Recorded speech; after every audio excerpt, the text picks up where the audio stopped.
300 taon na ang nakalipas, isang sakuna ang naging sanhi ng pagkawala sa kontrol ng mahikal na enerhiya, na humantong sa isang malagim na digmaan kung saan nilusob ng isang tribo ng demonyo ang sangkatauhan. Halos nawasak ang sibilisasyon ng tao, hanggang sa isa-0 makapangyarihang individual ang nagising na may matinding kakayahan sa mahika, at nagtayo ng mga higanteng pader para protektahan ang mga nakaligtas. Ang isa-0 bayaning ito ay lumikha ng mga inheritance occupation, mga espesyal na tungkulin na isang tao lang ang maaaring humawak sa isang pagkakataon, at sila ang naging tagapagtanggol ng sangkatauhan. Sa lungsod ng Fengchuan, malapit nang magsimula ang taunang seremonya ng paggising ng trabaho. Dumating ang isang binatang nagngangalang Lin Feng, tumalon mula sa isang sasakyan at nagpasalamat sa driver na si Tio Jiang. Pinagmasdan ni Lin Feng ang malalaking gusali at masiglang mga tao, at napansin kung gaano kaabala ang taunang pagsusulit. Sa pagsusulit na ito, ang mga taong nasa hustong gulang ay ginigising ang kanilang klase o trabaho, na mula sa karaniwan hanggang sa napakabihira at makapangyarihan. Pinanood ni Lin Feng ang ibang mga kabataang dumalo na desperadong nagdarasal sa mga estatwa ng mga nakaraang bayani, umaasang magkaroon ng mataas na ranggo na trabaho.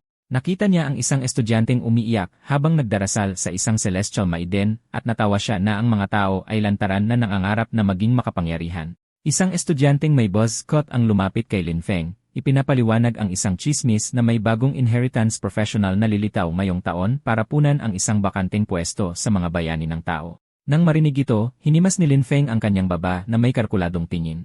Iniisip niya na ang desperasyon ng lahat ay gagawing napakatagumpay ng kanyang negosyo ngayon. Biglang sumabog ang mga mahiwagang paputok sa kalangitan na senyales na nagsisimula na ang pagsusulit. Naglakad ang mga estudyante sa isang mahiwagang portal para makuha ang kanilang mga resulta. Habang ang ilan ay nakatanggap ng mababang ranggo, isang estudyanteng nagngangalang Gay Fei ang inanunsyo bilang isang rank na may napakataas na antas ng mana. Pinanood ng lalaking may buzz cut si Gay Fei nang may inggit, na sanay mayroon din siyang ganoong karaming mana.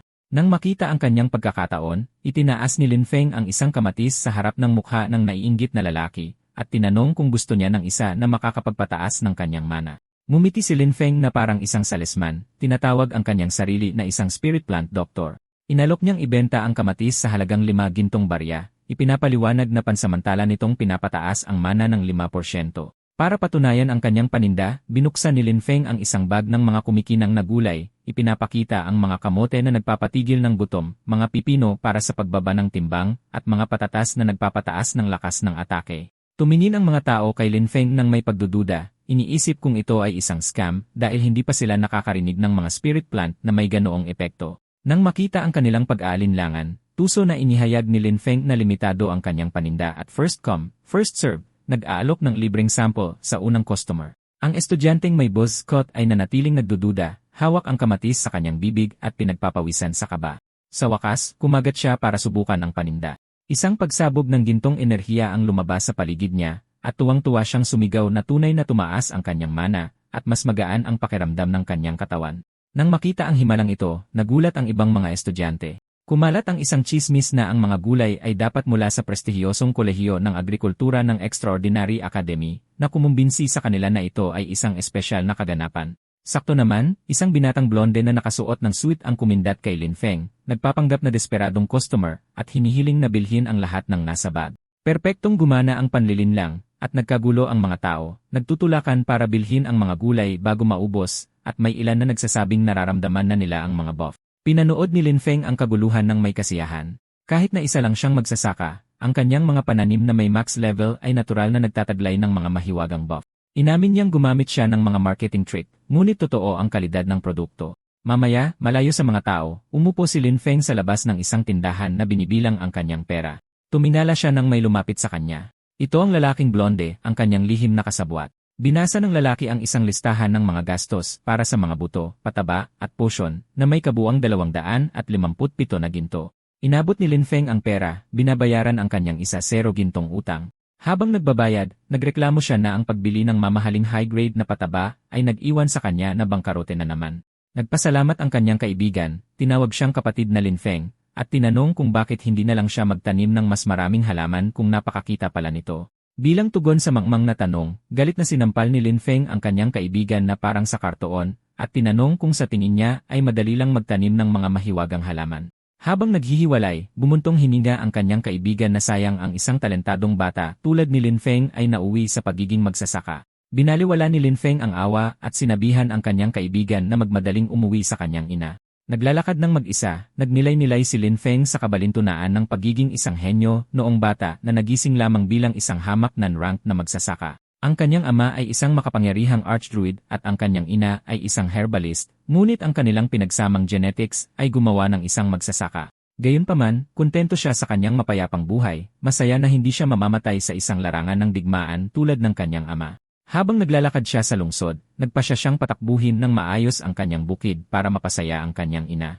Bigla, isang patak ng likido ang tumama sa ilong ni Lin Feng. Pinunasan niya ito, naguguluhan, iniisip kung umuulan ba sa ilalim ng maaliwalas na kalangitan. Bigla, isang lalaki ang nahulog mula sa langit, sumisigaw habang bumabagsak patungo sa kalye. Malakas na bumagsak ang estranghero sa semento sa mismong harap ni Lin Feng. Ang lalaking malubhang nasugatan, napapaligiran ng mga sirang kagamitan, ay desperadong sinusubukang gumamit ng isang aparato ng komunikasyon. Sa isang takot na tingin, sumigaw ang nasugatang lalaki na ang inheritance professional, na si Necromancer Mo An, ay nagtaksil sa sangkatauhan at balak ibigay ang kanyang mana sa tribo ng demonyo. Bago pa siya makatapos, isang malaking kamay ng madilim na mahika ang bumaba sa kanya. Nagpapanik si Lin Feng habang nanonood, hindi maintindihan na isang bayani ang magbibigay ng kapangyarihan sa mga demonyo. Isang madilim na kawalan ang bumukas sa itaas, at isang boses ang nanunuya sa lalaki sa hindi pagtakas habang isang nakakatakot na figura ang lumabas mula sa portal. Lumabas si Mo An na napapaligiran ng madilim na mahika.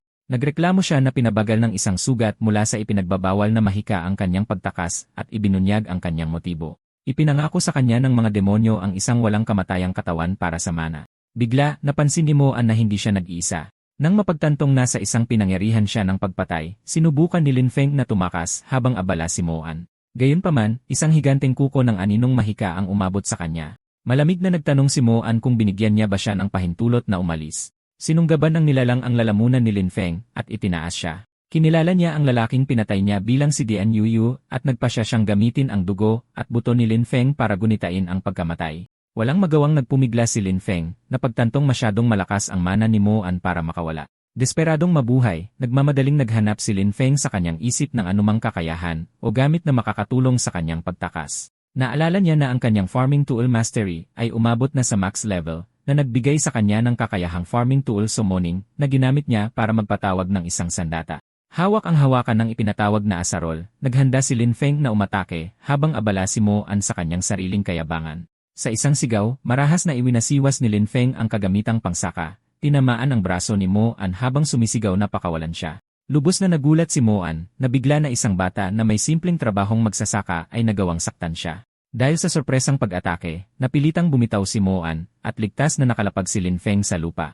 Agad na nakita ni Lin Feng ang sandatang pang-enerhiya na nabitawan ng namatay na Dian. Kinuha niya ito, alam na ito na ang kanyang tanging pagkakataon. Kinalabit niya ang gatilyo at nagpakawala ng isang malaking sinag ng asul na enerhiya sa nakalutang na si Mo An. Gayunpaman, madaling sinagot ni Mo An ang atake gamit ang isang teknik na tinatawag na swirl absorber, sinasalo ang pagsabog sa isang ipo-ipo ng madilim na mahika. Tumingin siya pababa kay Lin Feng, hindi humanga sa walang saysay na paglaban.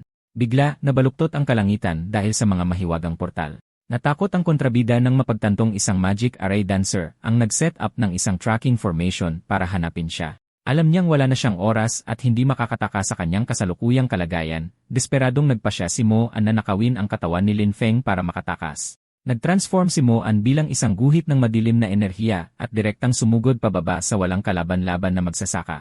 Bumagsak ang madilim na espiritu kay Lin Feng, sa pilitang pumasok sa kanyang katawan at nagpasigaw sa kanya sa sakit habang nagsisimula ang pagsapi. Sa loob ng isip ni Lin Feng, nagsimula ang labanan para sa kontrol. Mayabang na sinabi ni Mo An sa kanyang host na para sa isang mababang ranggo na trabaho, ang kanyang likas na talento ay talagang maganda. Sinabi niya sa batang magsasaka na maging maswerte na magsilbing sisidlan para sa isang napakalakas na nilalang. Gayunpaman, hindi natakot si Lin Feng. Ngumisi siya ng may paghamon, sumasagot na sinanay niya ang kanyang katawan araw-araw mula pagkabata at binalaan ang nanghihimasok na paghirapan ito. Ang kontrabida ay tumayo sa harap niya, kinukutya ang paglaban. Sinabi niya na ang isang mababang ranggo na trabaho ay walang kabuluhan laban sa kapangyarihan na hindi kailanman maaabot ng magsasaka. Sa pisikal na mundo, bumagsak si Lin Feng, hindi kayang labanan ang pagsapi.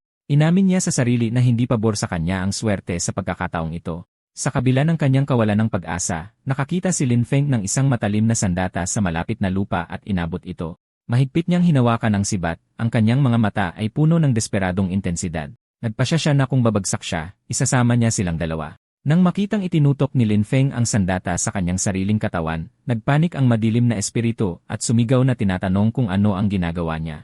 Walang pag-aalinlangan, isinaksak ni Lin Feng ang sibat ng malalim sa kanyang sariling dibdib. Tumalsik ang dugo habang idineklara niyang mas pipiliin pa niya ang sabay na pagkawasak kaysa hayaang sapian siya ni Mo An. Habang nawawalan siya ng malay, naisip ni Lin Feng ang kanyang yumaong ama, umaasang maiwasan ang sermon mula sa kanya. Pagkatapos ng kanyang desperadong kilos, nakahandusay si Lin Feng na walang dalaw sa lupa. Ang madilim na enerhiya ni Mo An ay umiikot sa kanyang dibdib, humahalo sa dugo. Gayunpaman, sa halip na kamatayan, isang maningning na nakakasilaw na gintong liwanag ang sumabog mula sa kanyang dibdib, na dinaig ang kadiliman. Ang espiritu ni Mo An ay napuno ng matinding takot.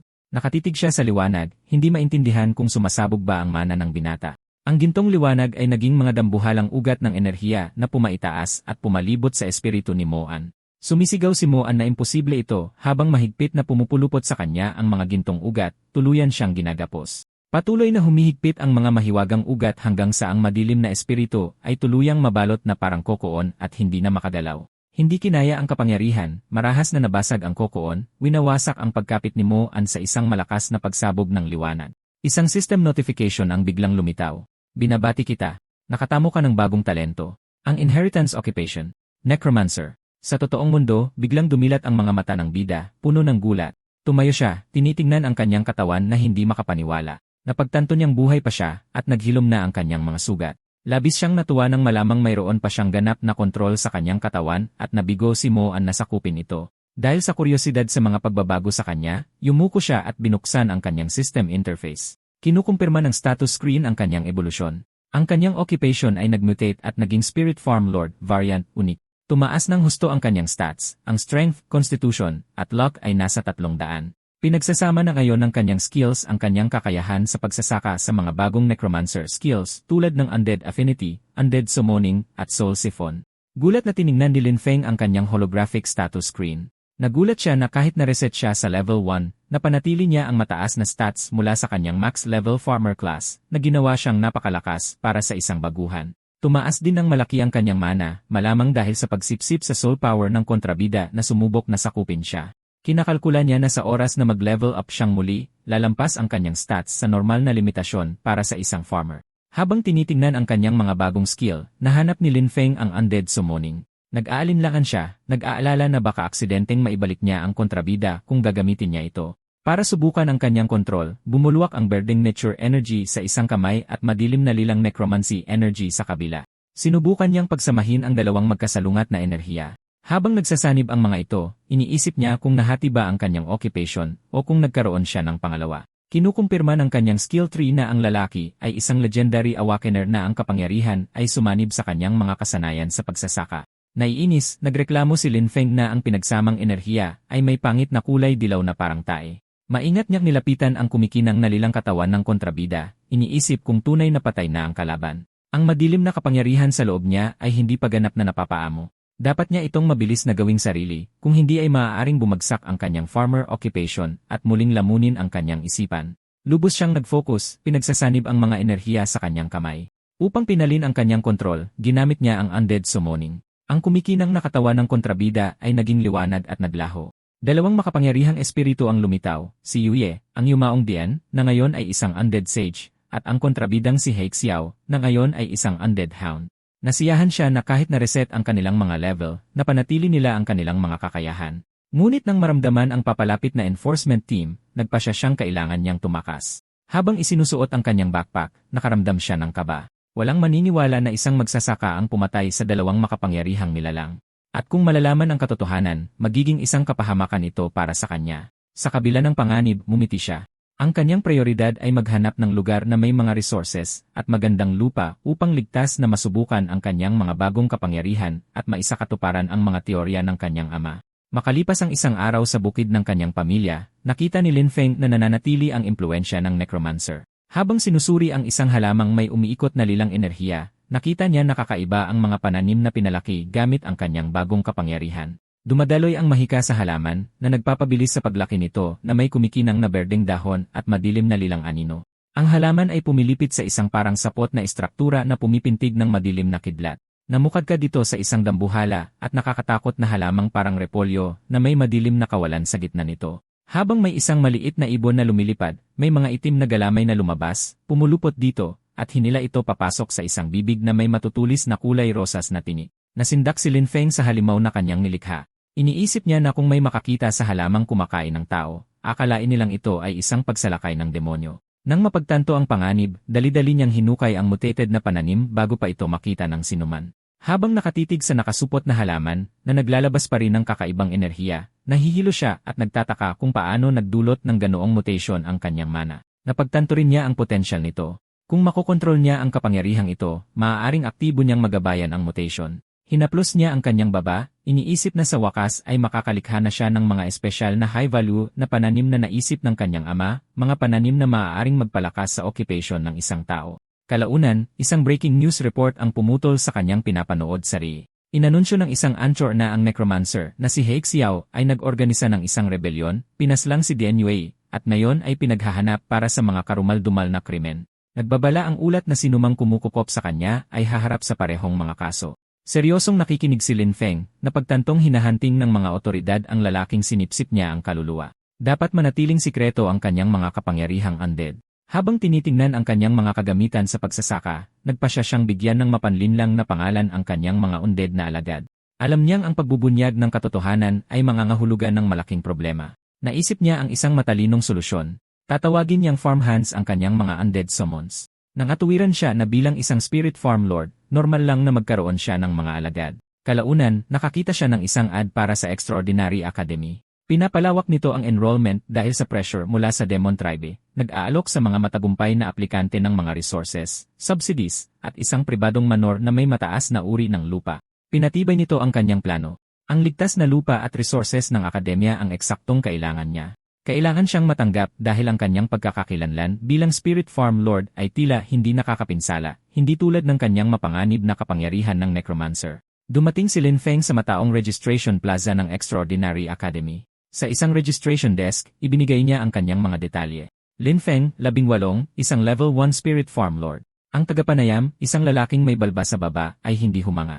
Nang uuyam na sinabing hindi pa niya narinig ang occupation, inakusahan niya si Lin Feng ng pagyayabang at hiniling na makita ang kanyang aura. Sumunod si Lin Feng, ipinakita ang isang bumubulusok na berdeng mahiwagang aura mula sa kanyang kamay. Nandidiring inismira ng tagapanayam ang basurang aura ng isang magsasaka at sumigaw para sa susunod na aplikante. Sinasabihan si Lin Feng na huwag sayangin ang kanyang oras. Pinagtawanan ng ibang mga estudyante sa pila si Lin Feng, tinawag na basura ang kanyang titulong Spirit Farm Lord at sinabihang bumalik sa kanyang bukirin habang sinusuyo ang tagapanayam. Nanatiling kalmado si Lin Feng sa kabila ng panunuya. Ipinaliwanag niyang ang kanyang occupation ay isang variant at humingi ng pagkakataon, iginiit na matibay ang kanyang fundamentals. Tumangging makinig ang tagapanayam, kinuwestiyon kung anong fundamentals ang mayroon ang isang level 1 na basura. Pagkatapos ay sumigaw siya sa security para palayasin si Lin Feng. Hindi umatras, itinaas ni Lin Feng ang admissions guide. Ipinunto niya na pinapayagan ng mga patakaran ang lahat ng occupation na kumuha ng pagsusulit at nagbanta na isusumbong ang lalaki sa paglabag sa protocol. Ngumisi ang tagapanayam, hindi na tinagsabanta. Sinabi niyang may ibang guro pa rin na pipigil kay Lin Feng na kumuha ng pagsusulit. Bigla, inagaw ng tagapanayam ang telepono mula sa kamay ni Lin Feng. Agresibong sumugod, lumapit ang tagapanayam sa mukha ni Lin Feng at nagbantang pagsisisihan niya ito kung isusumbong niya siya.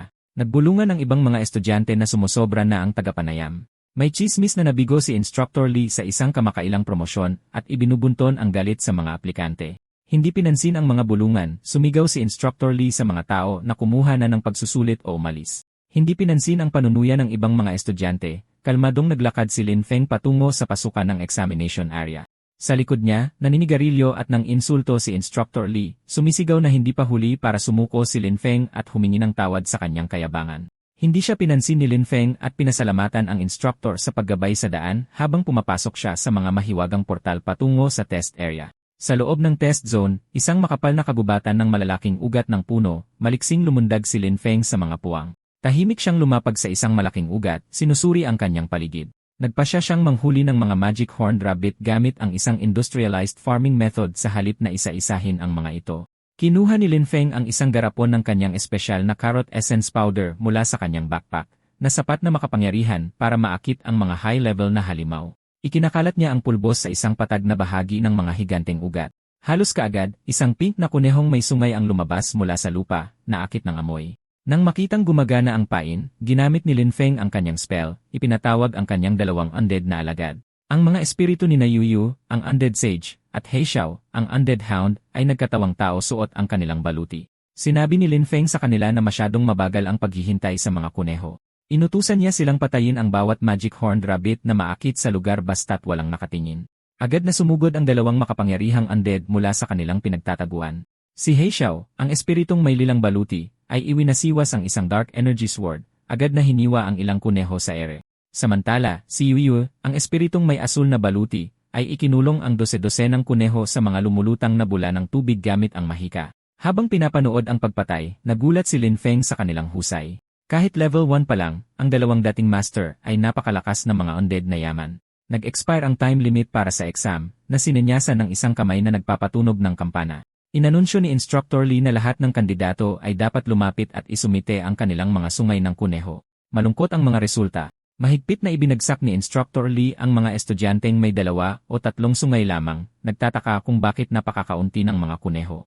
Sinabi niya sa isang estudyanteng may 4 na sungay na maswerte sila dahil marami ang walang nahanap. Nang si Lin Feng na ang pagkakataon, bumalik sa pambubuli si Instructor Lee, nang insulto na malamang ay walang nakuha ni isang sungay ang basura. Bilang tugon, umiti lang si Lin Feng at pinaandar ang isang berdeng magic circle mula sa kanyang kamay. Bigla, isang lawina ng mga bangkay ng pink na kuneho ang bumuhos mula sa magic circle. Tinabunan si Instructor Lee sa kanyang mesa sa ilalim ng isang malaking bunton. Napasigaw sa gulat si Instructor Lee at ang kanyang assistant habang nilalamon sila ng bunton ng mga kuneho. Masayang umiti si Lin Feng sa bunton at sinabing mayroong 500 magic horns. Tinatanong kung gusto itong bilangin ng instructor. Nagpupumigla si Instructor Lee mula sa bunton, galit na galit. Pautal-utal niyang sinabi na imposible ang 500 sungay at inakusahan si Lin Feng ng pandaraya. Bago lumala ang pagtatalo, isang makapangyarihang boses ang sumaway kay Lee sa pambubuli sa isang bata. Isang matangkad na matandang lalaki na may monocle ang lumitaw, na kinilala ni Lee nang may takot bilang ang direktor. Sinabi ng direktor na kinailangan niyang makialam, sa takot na mawala ang kanyang mga alagang kuneho sa isang taong walang etika. Tinitigan ng direktor ng masama si Lee, binaliwala ang kanyang desisyon, at idineklara na nakapasa si Lin Feng sa pagsusulit. Magalang na yumuko si Lin Feng sa matanda, pinasasalamatan ang direktor sa kanyang pagiging patas. Yumuko ang direktor, sumilip sa kanyang monocle, at nagkomento na tila pamilyar sa kanya si Lin Feng. Nang marinig ito, pinagpawisan ng malamig si Lin Feng, kumukurap-kurap ang kanyang mata. Habang papalayo, puno siya ng pagkabalisa, iniisip kung naramdaman ba ng direktor ang nakatagong kapangyarihan ng necromancer sa kanya at nabisto siya. Seryosong tinanong ng direktor ang batang estudyante tungkol sa relasyon niya kay Professor Lin Yi. Nakahinga ng maluwag si Lin Feng, na pagtantong tungkol lang sa pamilya niya ang tanong ng direktor, hindi sa kanyang lihim na kakayahan bilang necromancer. Magalang nang umiti, kinumpirma ni Lin Feng na si Lin Xi ang kanyang ama at tinanong kung kilala siya ng direktor. Nawala ang nakakatakot na kilos ng direktor. Nang mapagtantong anak ng isang matalik na kaibigan si Lin Feng, mainit siyang umiti at nag-alok na tulungan siyang mag-enroll. Gayunpaman, isang babaeng may pink na buhok at salamin ang umubo ng malakas para sumabat. Ipinapaalala sa direktor na pinapanood ng mga estudyante at staff ang kanyang hayagang paboritismo. Nagbulungan ang ibang estudyante, naguguluhan sa biglaang pagbabago ng mood ng direktor, ngunit tinawanan niya lang ito, sinabing isa lang itong biro. Bago umalis, tinawag ng direktor si Lin Feng na pamangkin at nangako ng personal na tour sa akademya kapag naka-enroll na siya, na nagpapakita ng kanyang paboritismo. Habang nawawala ang direktor sa isang ipo-ipo ng wind magic, kinabahan si Lin Feng, iniisip na hindi mapagkakatiwalaan at kahina-hinala ang makapangyarihang lalaki. Pagkaalis ng direktor, ang babaeng may pink na buhok ang namahala. Sinabihan niya ang mga estudyanteng nakapasa na sumunod sa kanya at hinikayat ang iba na subukang muli sa susunod. Kalaunan, sa loob ng investigation room ng Extraordinary Academy, isang seryosong pulong ang nagaganap. Isang lalaking may peklat ang nakatayo sa harap ng isang board na may mga larawan ng yumaong dian na si Yuyu at ang kontrabida, si He Xiao. Iminungkahi niya na natuklasan ng dian ang sikreto ni He Xiao na humantong sa isang komprontasyon. Naniniwala ang investigador na habang pinatay ng dalawang lalaki ang isa't isa, tiyak na may isang utak na nagnakaw sa inheritance talent ni He Xiao. Masigla niyang idineklara na kailangan lang nilang hanapin ang taong may talento ng necromancer para malaman ang katotohanan. Sinabihan ng isang inis na lalaking may asul na buhok sa mesa ang lalaking may peklat, si Tuka, na tigilan na ang paggawa ng walang basehang espekulasyon para lang makuha ang kredito sa kaso. Galit na walang naniniwala sa kanya, hinampas ni Tuka ang mesa, sumigaw na hahanapin niya mismo ang ebidensya, at padabog na umalis. Pagkaalis niya, napansin ng mga natirang kasamahan na si Tuka, isa sa mga tauhan ng duke, ay mahirap kontrolin. Biglang lumitaw ang direktor gamit ang wind magic, binaliwala ang pag-alis ni Tuka. Sinabi niya na ang akademya ay para sa pagsasanay ng mga piling tao, hindi para sa politika, at inutusan ang kanyang staff na patayin ang kontrabidang si He Xiao sa lugar mismo. Malungkot na nilinaw ng direktor na sinumang gumagamit ng mga kasanayan sa necromancy, kahit hindi si He Xiao, ay dapat patayin kaagad na hindi niya alam na hinahatulan niya si Lin Feng ng kamatayan. Sa retest mission hall ng akademya, isang malaking asul na magical portal ang aktibo. Inanunsyo ng instructor na may pink na buhok ang retest. Kailangang tapusin ng mga bagong estudyante ang level 5 na Demonic Beast Lair Donjon sa loob ng 3 oras. Nagpanik ang mga estudyante, nagrereklamo na masyadong mahirap ang level 5 na dungeon para sa kanilang kasalukuyang antas at nag-aalala sa limitasyon ng oras. Ngumiti ng nakakapanatag ang instructor, ipinapaliwanag na maaari silang bumuo ng mga grupo ng hanggang 5 tao at kailangang magrehistro kapag handa na. Naging magulo ang bulwagan habang desperadong naghahanap ng mga kakampi ang mga estudyante, naghahanap ng mga high-level na manlalaro para tulungan sila. Sa gitna ng kaguluhan, mag-isang nakatayo si Lin Feng, tahimik na nakatingin sa kanyang interface. Napansin niyang may papalapit sa kanya. Lumingon siya para tumingin. Isang dalaga na may pink na buhok at nakapusod, isang level 7 na gumagamit ng mahika, ang lumapit sa kanya. Nakita niya ang kanyang ginawa sa paunang pagsusulit at, sa pag-aakalang malakas siya, nag-aya siyang makipaggrupo. Pinag-isipan ni Lin Feng ang alok. Bagamat napakalakas ng isang level 7 na mage, hindi niya maaaring isapanganib na malantad ang kanyang lihim na kakayahan sa necromancy sa isang kasama. Magalang siyang tumanggi, sinabing mas gusto niyang mag-isa. Tinanggap ng babae ang kanyang pagtanggi at binati siya ng swerte. Pagkatapos ay naglakad si Lin Feng patungo sa registration desk. Tumingin sa kanya ang instructor na may pink na buhok, naguguluhan, at tinanong kung talagang papasok siya sa mahirap na dungeon ng mag-isa. Ibinigay niya sa kanya ang scroll, hula niya na gusto nito ang gantimpala para sa solo clear na apdo ng itim na oso. Pinayuhan niya itong mag-ingat at kumilos ayon sa kanyang kakayahan. Buong kumpiyansang kinuha ni Lin Feng ang scroll at nagpasalamat sa kanyang babala. Sa pasukan ng Demonic Beast Lair, isang asul na portal ang umiikot sa loob ng isang bibig na bato na binabantayan ng mga staff na nakasuit. Habang papalapit si Lin Feng sa portal, pinigilan siya ng 2 gwardiya at tinanong kung nasaan ang kanyang mga kasama. Kalmadong sinabi ni Lin Feng na nag-isa siya. Ipinaliwanag ng isang nag-aalalang gwardiya na masyadong mapanganib ang isang level 5 na dungeon para sa isang tao at pinayuhan siyang maghanap ng grupo. Walang kaba, ipinakita ni Lin Feng ang kanyang mission scroll, itinuturo na pinapayagan ng mga patakaran ang solo entry. Napagtanto ng mga nagulat na gwardiya na sinusubukan niya ang mapanganib na solo run para sa gantimpala na apdo ng itim na oso.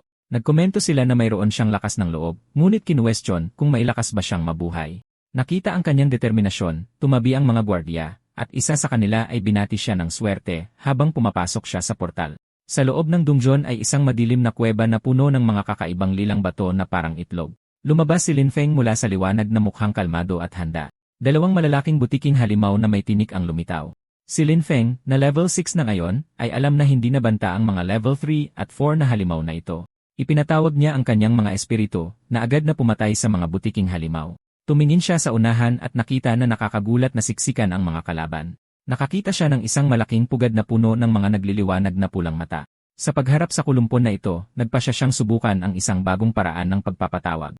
Inaktiba ni Lin Feng ang undead summoning, at lilang kidlat ang sumabog mula sa lupa sa paligid ng mga bangkay ng butiki. Muling bumangon ang mga patay na halimaw, ang kanilang mga katawan ngayon ay gawa sa parang multong asul na apoy at maitim na enerhiya. Tila isang general, itinuro ni Lin Feng ang pugad at inutusan ang kanyang mga bagong alagad na sumugod.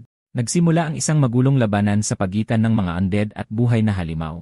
Nanood si Lin Feng at ang kanyang mga piling espiritu, napansin na agresibo, ngunit hindi matalino ang mga undead, at kaya lang sumunod sa mga simpleng utos. Habang pinapanood ang laban, napansin ni Lin Feng na mas kaunti ang ginagamit na mana ng mga summon na ito. Tapat sa kanyang pagiging magsasaka, iniisip niya kung maaari ba silang sanayin para sa mga simpleng gawain sa bukid. Inutusan ni Lin Feng ang kanyang 2 piling espiritu na sumalakay, at mabilis silang sumabak sa laban.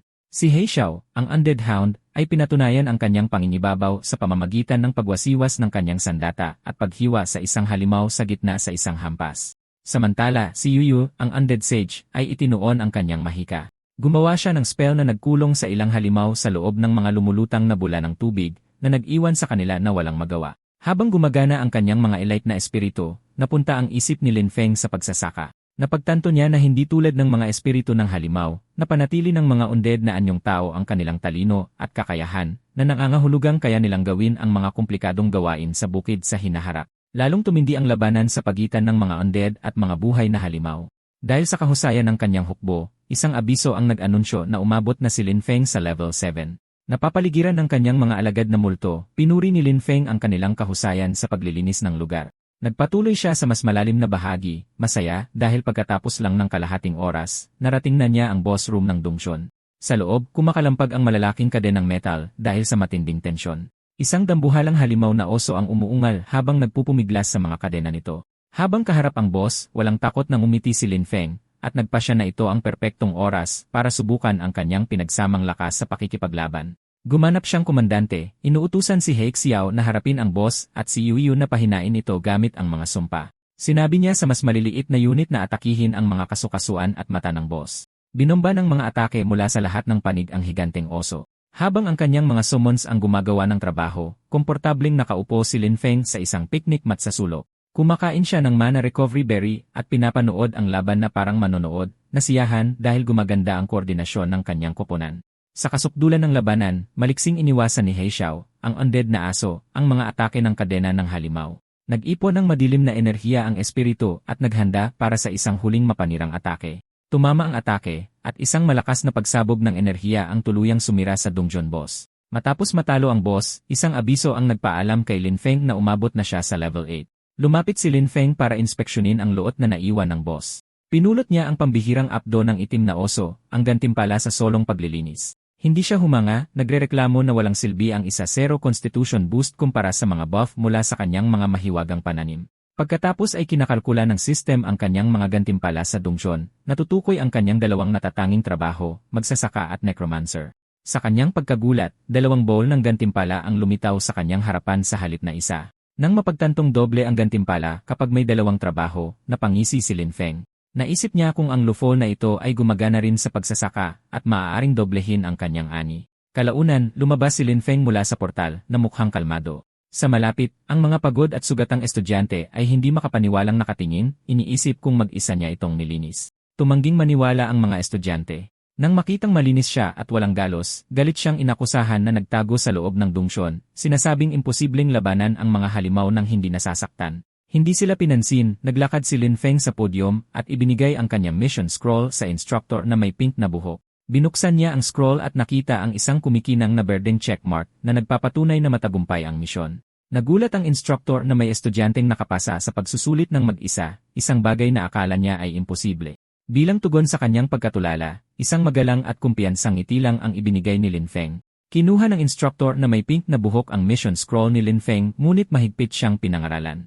Nagbabala siya na masyadong mapanganib ang paglilinis ng dungsyon ng mag-isa. Ang pagpapaliwanag sa pagkamatay ng isang bagong estudyante ay magiging isang malaking problema sa EC para sa akademya. Umasta si Lin Feng na parang isang mapagkumbabang estudyante, magalang nang umingiti at sinasabi sa instructor na naiintindihan niya ang kanyang pag-aalala. Nasiyahan, sinabi sa kanya ng instructor na ang huling panayam ay nasa auditorium ngunit pinayuhan siyang magpahinga muna dahil siguradong pagod na pagod siya. Habang paalis si Lin Feng sa opisina, dumaan siya sa isang pader na salamin. Walang kamalay-malay, pinapanood siya ng 3 lalaking estudyante mula sa pasilyo na may mga mapanilang tingin. Pagbalik sa opisina, inayos ng instructor ang kanyang salamin. Mali ang paniniwala niya na halos hindi nakaligtas si Lin Feng at umaasa siyang natuto na siyang huwag maging padalos-dalos. Naglalakad mag-isa si Lin Feng sa isang tahimik na daanang may puno sa loob ng akademya. Bigla, nagbabala ang kanyang mga pandaman ng panganib. Ang 3 estudyante kanina ay palihim na gumagapang sa likod ng mga puno na may dalang malaking sako, nagpaplano ng pananambang. Huminto si Lin Feng sa paglalakad. Nang hindi lumilingon, umikot ang enerhiya ng mahika sa kanyang kamay habang naghahanda siyang lumaban.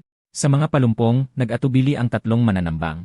Nagbulungan sila, nag-aalala na nilinis niya ang dungsyon ng mag-isa, ngunit nakatwiranan na nasa ilalim siya ng level 1-0 at pagod na. Nagpasya silang kaya nila siya. Nanaig ang kasakiman, at nagpa siya ang leader na gamitin ang kanilang dami para nakawin ang kanyang gantimpala. Sumugod sila mula sa mga palumpong, sumisigaw na huwag gumalaw si Lin Feng.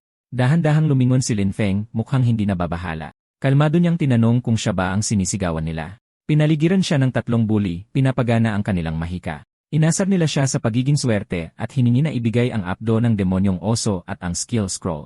Sinabihan nila siyang alamin ang kanyang lugar bilang isang hamak na magsasaka. Kinamot ni Lin Feng ang kanyang pisngi na mukhang nalilito.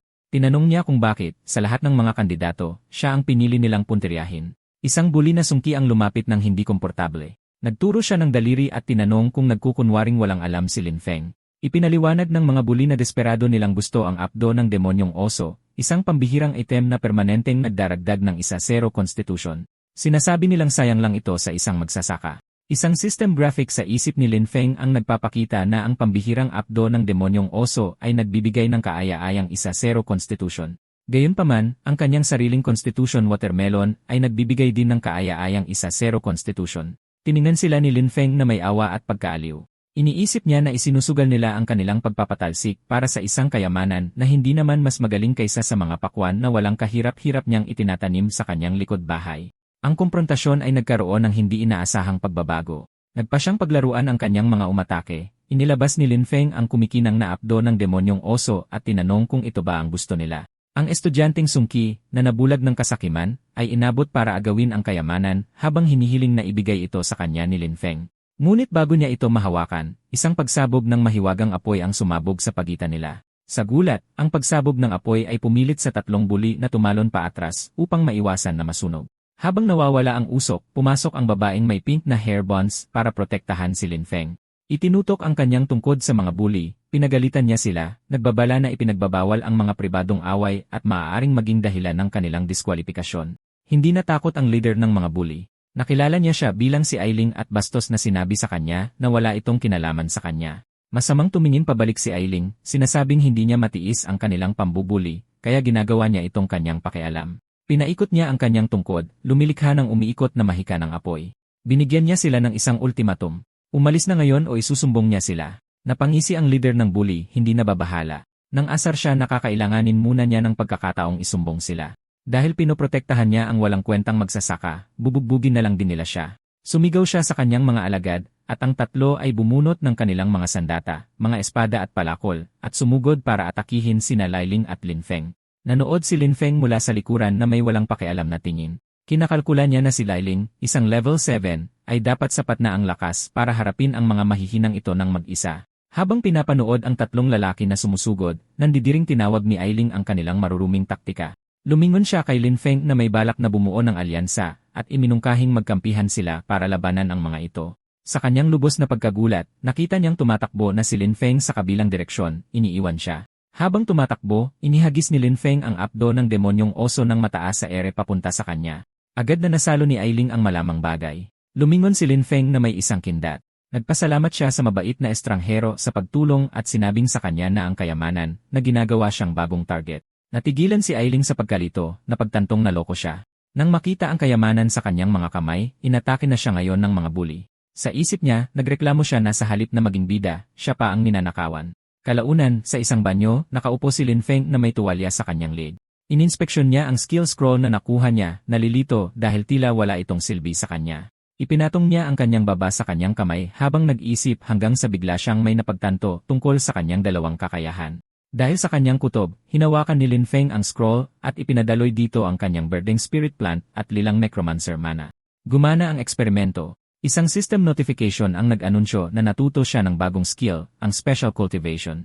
Binasa ni Lin Feng ang description ng may interes. Hinahayaan siya ng beginner skill na gumamit ng mana at mga materyales para i-cultivate ang kanyang mga undead summon na parang mga halaman na maaaring magpataas ng kanilang level at kalidad.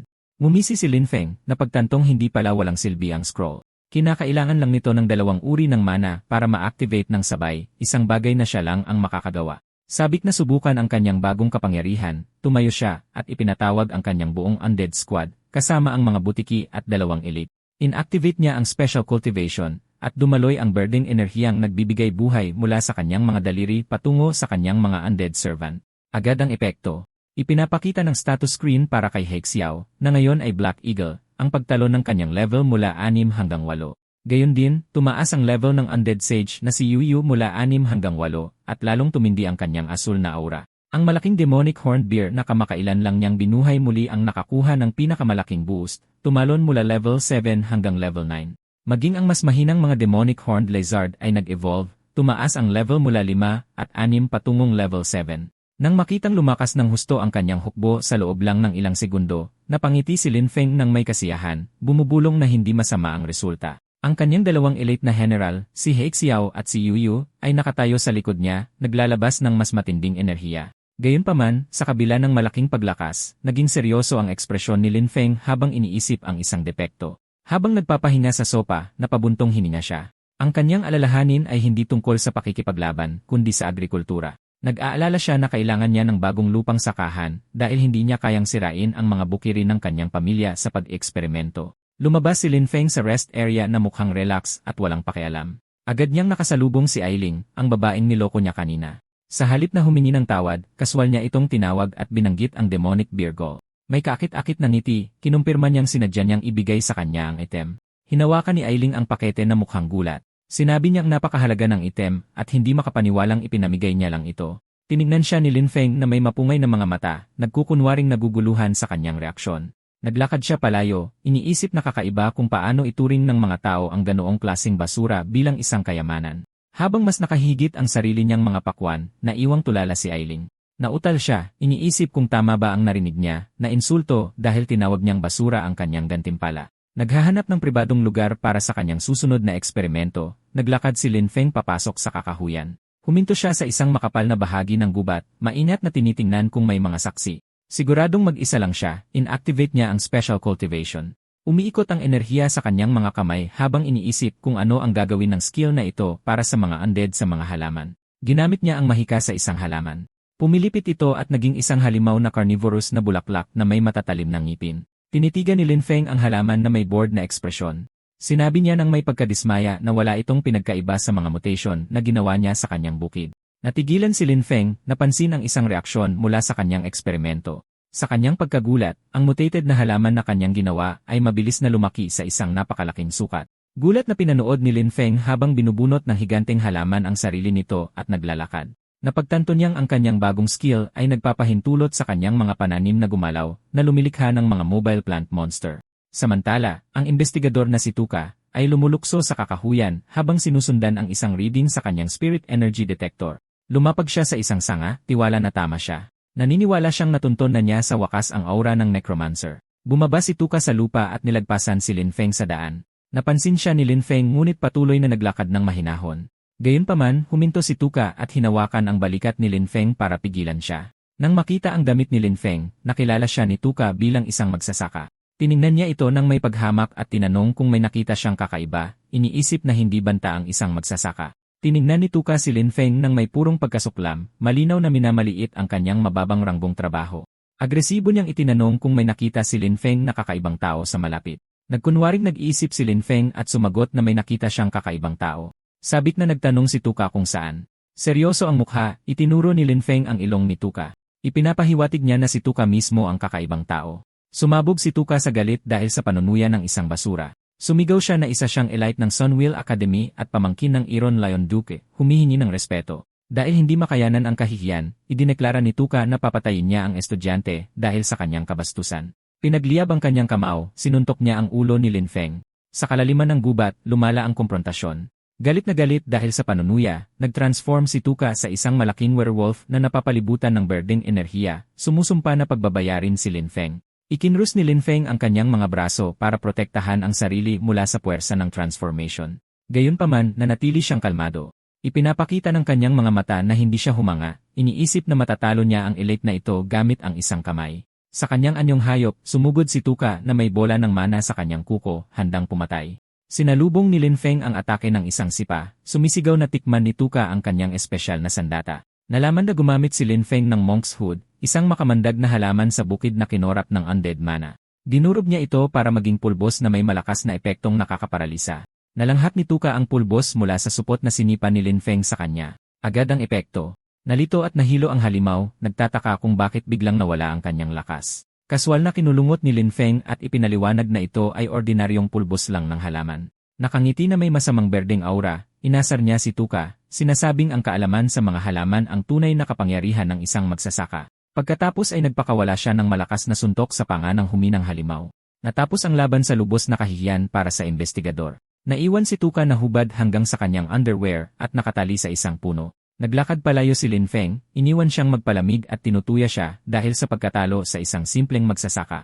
Nang mapagtantong huli na siya, nagmamadali si Lin Feng papunta sa auditorium para sa kanyang huling interview. Dumating siya sa Extraordinary Academy kung saan may anunsyo na nagsasabing magtipon ang mga kandidato. Habang naglalakad si Lin Feng sa gitna ng mga tao, naririnig niya ang mga estudyanteng nagsitsismisan. Tinatawag siyang duwag na nabubuhay sa mga babae at pinagdududahan ang kanyang solo Dongchon Clear. Binaliwala sila ni Lin Feng at tiningnan ang mga tao. Nakakita siya ng ilang elite na level 5 na kandidato, ngunit nananatiling tiwala sa kanyang kalamangan. Biglang lumapit si Liling, ang babaeng may pink na buhok. Ngumiti siya, inabot sa kanya ang isang paper bag, at sinabing isinasauli niya ang item na inalok niya sa kanya. Tinanggihan ni Lin Feng ang alok. Kaswal niyang sinabi sa kanya na sa kanya na lang iyon, sinasabing wala itong silbi sa kanya. Naglakad siya palayo kumakain ng pakwan. Napansin ng mga naguguluhang estudyante na maging ang kanyang prutas ay nagbibigay ng pansamantalang buffs. Nagtataka si Lin Feng kung bakit nila tinatrato ang demonic beer gall bilang isang kayamanan gayong mas nakahihigit ang kanyang sariling mga pananim. Sa loob ng auditorium, pinipili ng mga instructor at estudyante ang isa't isa sa isang mutual selection process. Tumingin ang direktor sa kanyang listahan at tinawag ang unang kandidato na si Xian. Isang binata na may buzz cut ang tumayo at ipinakilala ang sarili bilang isang level 6 Earth Attribute Warrior. Para ipakita ang kanyang halaga, nagsummon si Xian ng isang malaking mechanical suit na gawa sa batong armor. Humanga ang isang maskuladong instructor, sinabing siya ay isang level 44 Earth Berserker, at nag-alok na maging mentor ni Xian. Tuwang-tuwang tinanggap ni Xian. Nagpatuloy ang direktor, at sa huli ay tinawag ang pangalan ni Lin Feng. Tumayo si Lin Feng mula sa mga manonood. Pinapalibutan siya ng berdeng enerhiya habang inaanunsyo ang kanyang status. Level 8 Spirit Farm Lord. Ang kanyang mataas na level ay nagdulot ng kaguluhan. Pinagdedebatehan ng mga instructor ang kanyang halaga. Napansin ng isa na kahanga-hanga ang level 8 sa kanyang edad, ngunit binaliwala siya ng isa bilang isang magsasaka lang. Inismira ng maskuladong instructor na ang akademya ay nagsasanay ng mga talentong pangharapan, hindi pambala sa kanyon, bagamat nabanggit ng kanyang kasamahan ang mahuhusay na iskor ni Lin Feng sa pagsusulit. Para ayusin ang debate, inayos ng direktor ang kanyang monokulo at nagmungkahi ng isang combat ability assessment para sa bata. Sumang-ayon ang ibang mga instructor habang tumatawa ang maskulado at sinabing wala siyang pakialam anuman ang mangyari. Tinanong ng direktor si Lin Feng kung kukunin niya ang pagsusulit na nagbabala na kung walang potensyal sa pakikipaglaban, ang pagharap sa mga demonyo sa harapan ay isang walang kabuluhang sakripisyo. Yumuko si Lin Feng, kinakalkula ang panganib. Mababa ang kanyang kakayahan sa pakikipaglaban, at kailangan niyang lumaban nang hindi inilalantad ang kanyang lihim na kapangyarihan bilang necromancer. Hinarap ang hamon, buong kumpiyansang umiti si Lin Feng at tinanggap ang mungkahi. Ang gitna ng auditorium ay nilinis para maging isang arena. Hinarap ni Lin Feng ang instructor habang nanonood ang mga estudyante mula sa malayo. Ngumisi ang Earth Berserker instructor, ipinapaliwanag ang patakaran. Kailangang tumagal ni Lin Feng ng 5 minuto laban sa kanya para patunayan ang kanyang talento sa pakikipaglaban. Bigla, nagpakawala ang instructor ng isang malaking bugso ng ginintuang enerhiya na nagpapakita ng kanyang tunay na kapangyarihan. Ang bigat mula sa kanyang aura ay nagpaluhod sa mga estudyante, takot na takot sa kapangyarihan ng level 40 na mandirigma. Naitulak si Lin Feng paatras ngunit nanatiling nakatayo. Nagulat ang mga nanonood na tila hindi siya apektado ng bigat. Humanga, pinuri siya ng instructor at sinabihan siyang umatake gamit ang kanyang buong lakas. Pinatatag ni Lin Feng ang kanyang sarili. Inamin niyang malakas ang pressure, ngunit alam niyang kaya niya ito. Nagpasya siyang lumaban, itinaas ang kanyang kamay para ipatawag ang kanyang mga alagad. Habang ginagawa ang kanyang spell, inihayag niya ang kanyang diskarte. Balutin ang kanyang mga undead na summon sa nature mana para itago ang kanilang madilim na aura. Isang malaking madahong nilalang ang lumitaw.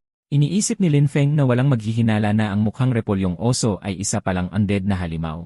Ang nagbabalat kayong oso ay umuungol na may berdeng enerhiya. Nalinlang ng mayamang nature mana, inakala ng instructor na ito ay mula sa isang pambihirang variant occupation. Sabik sa laban, hinugot ng instructor ang kanyang 2 tulis-tulis na talim at hinamon ang nilalang na umatake. Sumugod ang cabbage beer, at naghanda ang instructor para salubungin ito. Ang malaking sumon ay sumugod sa buong silid ng napakabilis. Sinalubong ng instructor ang sugod, pinagsalpok ang mga talim sa paa ng oso sa isang pagsabog ng liwanag. Nagsimulang mag-enjoy ang instructor sa laban, sumisigaw habang nagpapakawala ng sunod-sunod na mabilis na atake. Ang kanyang mga talim ay naging isang ginintuang kislap, paulit-ulit na hinihiwa ang oso at nagpalipad ng mga mahiwagang dahon. Sa kabila ng pinsala, hindi umurong ang oso. Napansin ng direktor na ang isang normal na sumon ay naglaho na sana, pinupuri ang katapatan ng nilalang. Nakakagulat na maliksi ang instructor, umiiwas sa mga atake ng cabbage beer at gumaganti ng may lakas. Kritikal na nanonood ang direktor mula sa gilid, nag-iisip kung ang instructor, si Old J, ay nahihirapan laban sa isang estudyante. Samantala, nananatiling hindi nababahala si Lin Feng. Alam niyang hindi nakakaramdam ng sakit ang kanyang mga undead na alagad, kaya ang isang nakamamatay na sugat ay isang galos lang na kaya niyang ayusin gamit ang mana.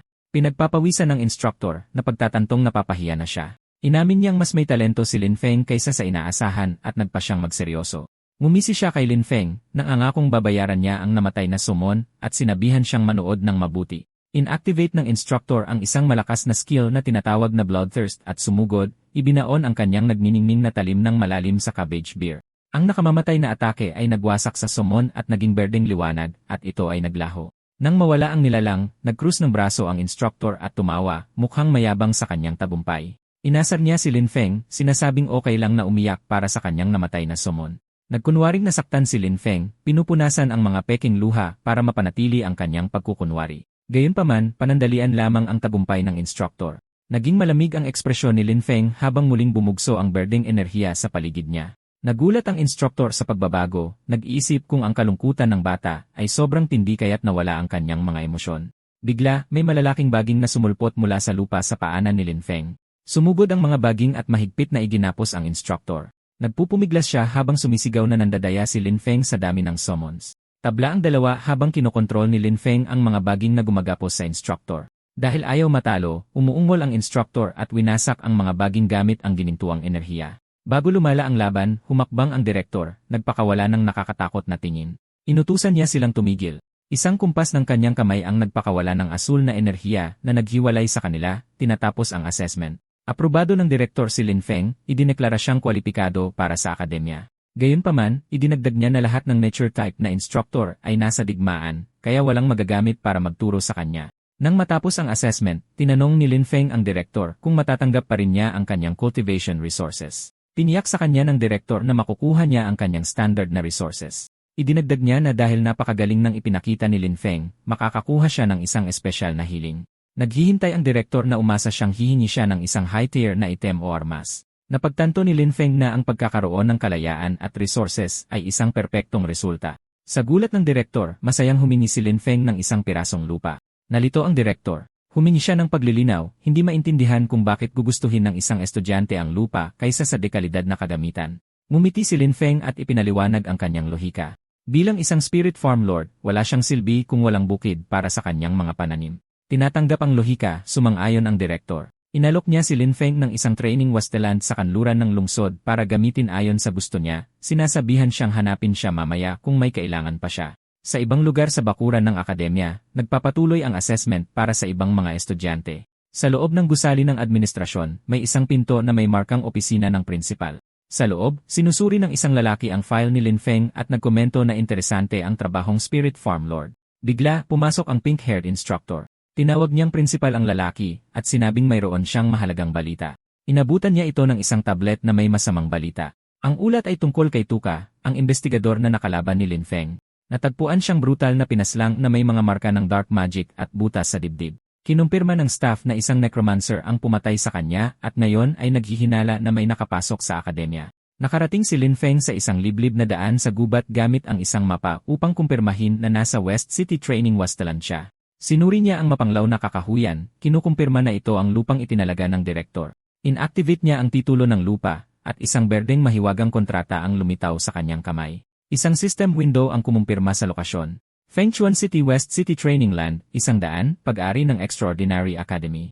Isang abiso ang kumukumpirma ng isang taong paupa at isang aktibong repulsion barrier para mapalayo ang mga nanghihimasok na nagbibigay kay Lin Feng ng eksklusibong paggamit. Nagreklamo si Lin Feng na kuripot ang isang taong paupa, ngunit iniisip na dahil karamihan sa mga estudyante ay pumupunta sa larangan ng digmaan pagkatapos ng isang taon. Isinantabi niya ang kanyang mga reklamo, ibinuka ang kanyang mga braso, at idineklara na sa pagkakaroon ng 100 mu para sa kanyang sarili. Sa wakas ay nararamdaman na niya na isa siyang spirit farm lord. Tinuro niya ang kalangitan gamit ang kanyang necromancy mana para buksan ang mga summoning rift. Ipinatawag niya ang kanyang buong undead na manggagawa, ang mga elite na espiritu na sina Yueyu at Heixiao, kasama ang kanyang mga alagad na oso at butiki. Nakangisi, itinuro niya ang wasak na lupain at inutusan ang kanyang hukbo na magtrabaho. Nagsimulang magsaka ang mga undead na alagad. Si Heixiao, ang undead na aso, ay ginamit ang kanyang nakamamatay na mga kuko para marahas na bungkalin ang lupa. Si Yueyue, ang undead na pantas, ay gumamit ng water magic para putulin ang mga puno at patubigan ang lupa ng sabay. Hinihila ng malaking undead na oso ang isang araro, habang nagkakalat ng mga buto ang mas maliliit na espiritu, ginagawang mahusay na mga katulong sa bukid ang mga halimaw. Habang nagtatrabaho ang kanyang mga alagad, nagre-relax si Lin Feng sa isang lounge chair na may salaming pang-araw at pakwan, iniisip kung paano pinapabuti ng mahika ang buhay. Isang maputlang kamay na may kuko ang biglang tumapik sa kanyang balikat, naantala ang kanyang pahinga. Ibinaba ni Lin Feng ang kanyang salaming pang-araw at nagtanong kung nalinis na nila ang lupa. Nagulat siya sa kanilang kusa, humanga na nagulat sila pabalik ng walang utos. Nakarinig siya ng isang kakaibang alanganing halakhak mula sa kanyang likuran. Lumingon siya at nakita si Yuye, ang undead sage, na kinakamot ang ulo sa paraang tulad ng isang nalilitong tao. Napabuntong hininga si Lin Feng na pagtantong reflex lang ang tawa. Ang pag-asang may komplikadong kamalayan ang kanyang mga undead ay labis na hiling. Tumalikod si Lin Feng, hindi pinapansin ang alanganing interaksyon. Sa likod niya, nakatitig lang ng blangko ang undead sage. Isang matigas na artipisyal na ngiti ang nakapaskil sa kanyang mukha. Kalaunan, nasa loob si Lin Feng ng kanyang greenhouse at tinitingnan ang kanyang mga espesyal na pananim. Ipinapakita ng isang system interface na ang mga hilaw na halaman ay nag-aalok na ng permanenteng buffs, tulad ng +1 life, +1 attack, at +1 constitution. Napangiti si Lin Feng, iniisip na habang ang iba ay nagtitiis sa mapait na cultivation, lumalakas siya sa pagkain lang ng kanyang mga pananim. Naging seryoso ang kanyang ekspresyon habang pinag-iisipan ang potensyal ng kanyang kapangyarihan. Kung kaya niyang mag-mass produce ng mga pananim na ito, magiging walang kapangyarihan ang Demon Tribe. Napagtanto niyang hindi niya maaaring itanim ang mga mahiwagang pananim na ito ng hayagan at nagpasya siyang gumamit ng mga ordinaryong pananim sa labas bilang panakip sa kanyang greenhouse. Pagkalipas ng 3 araw, puspusan na ang trabaho sa bukid. Bumaon ang mga pala sa lupa, nag-aani ng patatas. Tinuturuan ni Lin Feng ang kanyang undead army kung paano maghukay ng maingat upang maiwasang masira ang mga ani. Habang pinapanood ang kanyang mga undead monster na nagtatrabaho sa bukid, kontento si Lin Feng sa kanilang pinabilis na pagtatanim. Biglang nabigla ang mukha ni Lin Feng habang sumisigaw na huminto ang isang alagad. Nakita niya ang isang undead na butiki na palihim na kumakain ng isang bagong hukay na patatas. Tinitigan ni Lin Feng ang butiki na tumingin pabalik ng may pagkakasala. Lumitaw ang isang asul na system screen na nagpapakitang pansamantalang umabot sa level 6 ang undead na butiki na may tumaas na bone density at depensa. Tahimik na pinag-aralan ni Lin Feng ang data na pagtantong isang patatas lang ang kinain ng butiki. Hinawakan niya ang kanyang baba na pagtantong ang kanyang mga undead summon ay maaari ring makakuha ng stat boosts mula sa kanyang mga pananim. Pagkatapos ay nagsimula siyang mag-eksperimento, itinatala ang mga epekto sa kanyang hukbo. Nang gabing iyon, isang malabong anyo na may nagliliwanag na pulang mata ang nagmamasid sa bukid. Ang nanghihimasok, isang lalaking bughaw ang buhok na nakasuot ng tactical gear, ay nagmamasid mula sa isang bubong. Nagtataka siya sa mga bagong gusali dahil wala ang mga ito noong huli siyang nagmanman. Mayabang na bumunot ng balaraw ang nanghihimasok, na sinasabing madali niyang mahahati ang manipis na pader ng greenhouse. Sumisilip sa salamin, nakita niya si Lin Feng na natutulog sa isang duyan. Nag-iisip siya kung patibong ba ang nag-iisang bantay. Habang papalapit siya, isang tunog ng pagbip ang nag-alerto sa kanya. Natataranta, tumingin siya sa ibaba at napagtantong may na-trigger siyang isang bagay. Tumalon siya palayo kasabay ng pagsabog ng lupa, halos maiwasan ang pagsabog at dumulas sa bubong. Ang pinagmulan ng pagsabog ay isang potato mine, isang cute na bilog na nilalang na may antena na humuhuni bago sumabog. Naiwasan ng asasin ang unang pagsabog sa pamamagitan ng pag-ikot sa ere. Lumapag siya at mumisi, tiwalang hindi siya kayang talunin ng kanyang mababang antas na kalaban. Nawala ang kanyang kumpiyansa nang yumanig ang lupa at dose-dose ng mga potato mine ang sumulpot sa paligid niya. Pinagpapawisan ng asasin, nagmumura at nagtataka kung ano ang mga kakaibang nilalang na ito. Nagsimula ang isang malaking chain reaction habang isa-isang sumasabog ang mga mina, nilalamon ang lugar sa nakakasilaw na liwanag.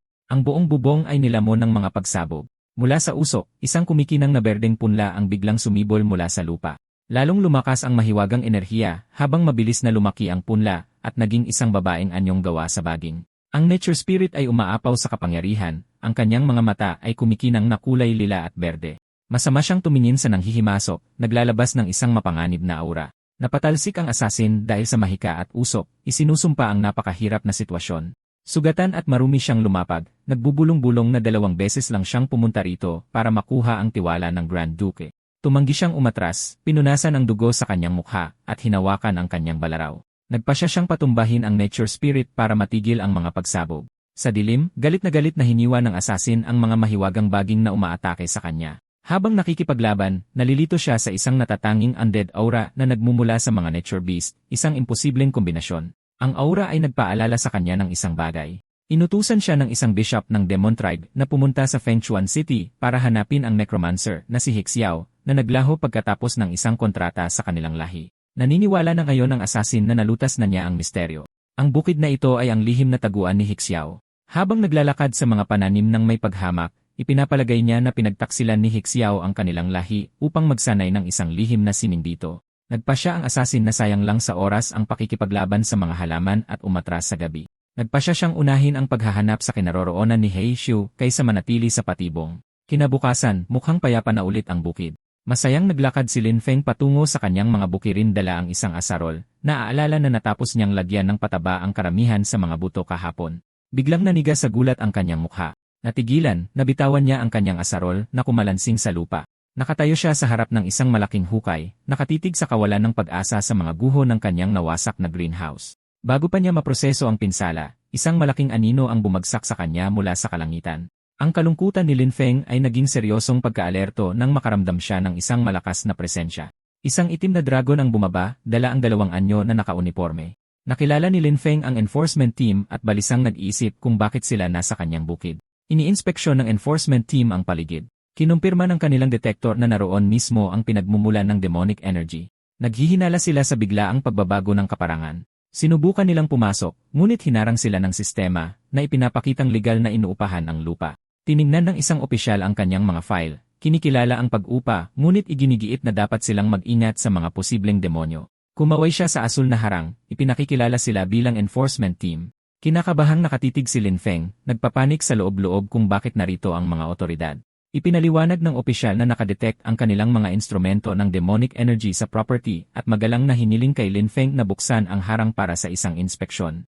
Nagkunwaring walang alam si Lin Feng, tinatanong kung paano magkakaroon ng demonic energy sa lupang kararentahan lang niya. Gayunpaman, lumitaw ang isa pang opisyal, galit na nagtatanong kung bakit ang isang simpleng magsasaka ay ang tagal magbukas ng gate. Ang bagong opisyal ay naglabas ng nag-aapoy na aura, isiniwalat na isang investigador ang kamakailan lang pinatay ng isang demonyo, kaya't lubhang kahina-hinala ang lugar na ito. Masama siyang tumingin kay Lin Feng na may kumikinang na orange na mga mata, inaakusahan siyang espiya ng Demon Tribe. Sa harap ng mapanganib na akusasyon, tahimik na nakatayo si Lin Feng, pinagpapawisan ang mukha habang napagtatanto ang kabigatan ng sitwasyon. Sa labas ng harang ng West City Training Westlands, tensyonado ang sitwasyon. Agresibong sinisigawan ni Haru si Lin Feng, hinihiling na sumuko ang espiya. Sinusubukan ng kanyang kasama, ang opisyal na nakasalamin, na pakalmahin ang sitwasyon. Binalaan niya si Haru na huwag magpadalos-dalos, ngunit inamin na kahina-hinala si Lin Feng dahil sa kamakailang pagkamatay ni Tuka at sa demonic energy.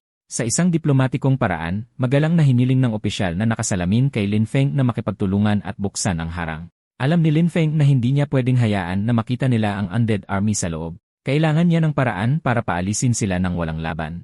Nagpasya siyang magpanggap na biktima, mukhang malungkot at nagrereklamo na minamaliit ng mga tao ang kanyang mababang trabaho. Sinasabi niyang pinagbibintangan siya ng krimen dahil lang sa gusto niyang magkaroon ng tahimik na lugar para magsaka. Naawa ang opisyal na nakasalamin at ipinatong ang kamay sa balikat ni Haru, sinasabing kaawa-awa na ang bata. Lalo lang itong ikinagalit ni Haru. Sumisigaw siya na kahit sino ay maaaring magkunwaring kaawa-awa at tumatangging umatras. Nawalan ng pasensya, kumikinang sa ginintuang enerhiya ang kamao ni Haru habang sumusugod. Isang malakas na tama ng palad ang pinakawalan ni Haru sa dibdib ni Lin Feng na may malaking impact. Gayunpaman, nanatiling nakatayo si Lin Feng, naguguluhan. Nataranta siya, napagtantong dahil sa kanyang mataas na constitution stat ay wala siyang naramdaman na nagbubunyag na hindi siya isang ordinaryong magsasaka. Napagtantong kailangan niyang panindigan ang pag-arte, nagpasya siyang magkunwaring nasaktan. Nagpatumba si Lin Feng sa lupa. Tiningnan ni Haru ang kanyang kamay at pagkatapos ay ang estudyante, naghihinala, nagtatanong kung paano hindi siya namatay pagkatapos ng ganoong kalakas na suntok. Ipinagpatuloy ang pag-arte, tumingala si Lin Feng na may sakit at inakusahan ang mga opisyal na sinusubukang pahirapan siya para umamin upang isara ang kaso. Nang makita ang berdeng aura ni Lin Feng, pinagalitan ng isa pang opisyal si Haru. Ipinaliwanag niya na purong nature mana ito, na kinamumuhian ng mga demonyo, na nagpapatunay na hindi espiya ang binata. Tinulungan ng opisyal na may salamin si Lin Feng na makatayo, humihingi ng paumanhin sa hindi pagkakaunawaan. Nangako siyang lilinisin ang pangalan nito sa kanilang ulat. Matapos silang malinlang, malugod na pinasalamatan ni Lin Feng ang opisyal, tinawag itong isang makatarungang opisyal. Mapagkumbabang sumagot ang opisyal na ginagawa lang niya ang kanyang tungkulin. Si Haru, na hindi mapigilan ang galit, ay umungol kay Lin Feng. Itinaas niya ang kanyang kamay, naghahandang saktan muli si Lin Feng sa galit. Gayunpaman, agad na humarang ang kanyang mga kasama para pigilan ang atake, pinipigilan siyang gumawa ng malaking pagkakamali. Masamang tinitigan ni Haru ang kanyang mga kasama nang may matinding galit, naggangalit ang mga ngipin, ngunit sa huli ay umatras din siya. Napagtantong hindi na sila maaaring magpatuloy, lumipad palayo ang mga opisyal, nilisan ang bukid. Mag-isa, pinanood ni Lin Feng ang kanilang pag-alis. Napagtanto niyang imposibleng magsaka ng payapa, at kailangan niya ng mas maraming kapangyarihan para protektahan ang sarili mula sa mga ganitong banta. Bigla, isang mahiwagang paper crane ang lumitaw sa harap niya. Habang pabalik si Lin sa paglakad, sumusunod ang paper crane, naghahatid ng mensahe mula sa Academic Affairs Office. Inaatasan siya nito na pumunta sa Academy Drill Ground kinabukasan para sa isang bagong Student Entrance Ability Test at Grading Battle. Naglaho ang crane. Napabuntong hininga si Lin Feng, na nanangis kung gaano kahirap mamuhay ng payapa. Sa isang malayong bangin, pinapanood ng dalawang makapangyarihang tao si Lin Feng. Naramdaman ng isang babae ang enerhiya ng bukid, na nagsasabing ang nature mana ay napakadalisay at kahanga-hanga. Tinanong niya ang lalaki sa kanyang tabi kung ang binata ay isang magsasaka lang.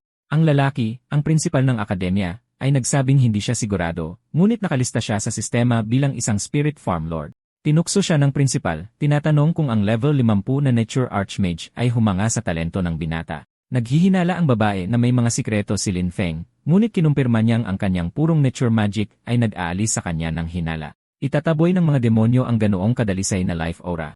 Kontento na hindi banta ang binata, sinabi ng prinsipal na nagsisimula pa lang ang palabas at sumenyas na umalis na sila. Napapaligiran ng Birding Wind Magic, naglaho ang dalawang tao. Kinabukasan, nagtipon ang mga bagong estudyante sa Academy Drill Ground.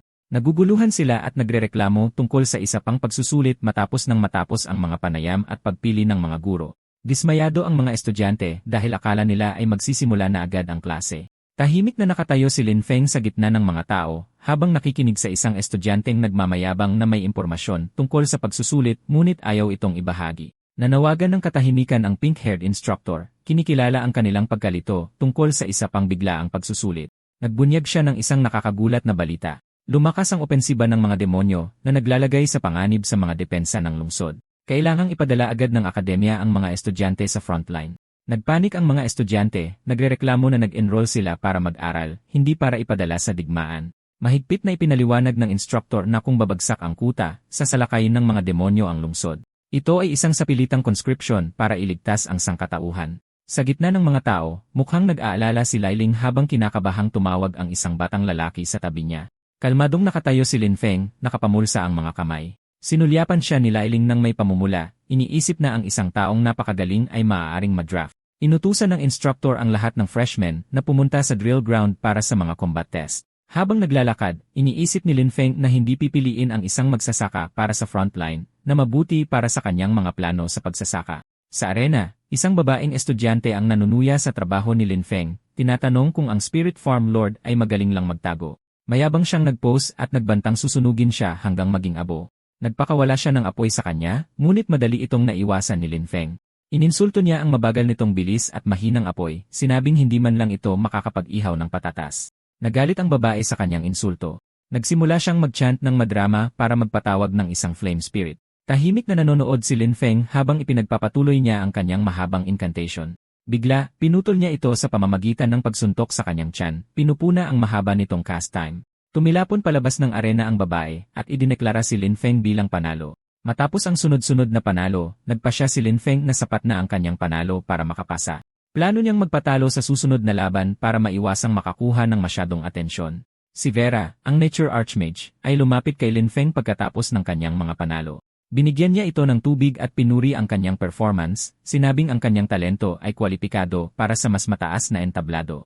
Tiningnan siya ni Lin Feng nang may pagtataka, tinatanong kung ano ang ibig niyang sabihin sa mas mataas na entablado. Gusto ni Vera na kumita siya ng mga credit para makapasok sa prestihiyosong Sunwheel Academy. Inilista niya ang mga benepisyo tulad ng mas magagandang teknike, makapangyarihang guro, at maalamat na mga sandata. Gayunpaman, tila hindi humanga si Lin Feng. Magalang niyang tinanggihan ang alok nito, sinabing hindi niya kailangan ang mga bagay na yon na ikinagulat ni Vera. Nabigla si Vera sa kanyang pagtanggi. Tinanong niya kung ano pa ang posibleng gusto niya kung hindi kapangyarihan o maalamat na mga gamit. May tiwalang ngiti, ibinunyag ni Lin Feng ang kanyang simpleng hangarin, isang mas malaking piraso ng lupa para magsaka ng payapa. Naguguluhan, hiniling ni Vera na linawin niya ang kanyang layunin. Gusto niyang malaman kung ano ang gagawin niya pagkatapos magsaka sa lupa, sa pag-aakalang isa lang itong paraan para sa isang layunin. Ipinaliwanag ni Lin Feng na ang plano niya ay magsaka ng mas maraming lupa para lahat ay makinabang. Mali ang interpretasyon ni Vera dito, iniisip na ang pagbawi ng mas maraming lupa ay nangangahulugang pagbawi sa teritoryo ng mga tao mula sa tribo ng mga demonyo. Sumingit ang prinsipal, binanggit na din develop na ni Lin Feng ang Western Westland. Tinanong niya kung hindi pa ba sapat para sa kanya ang malaking lot na yon.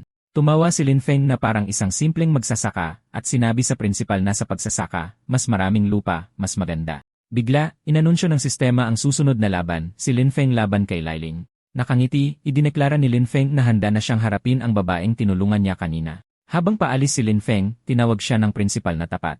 Si Vera, na hindi pa rin nauunawaan ang kanyang ambisyon, ay nagmungkahi na ibigay sa kanya ang lupang gusto niya.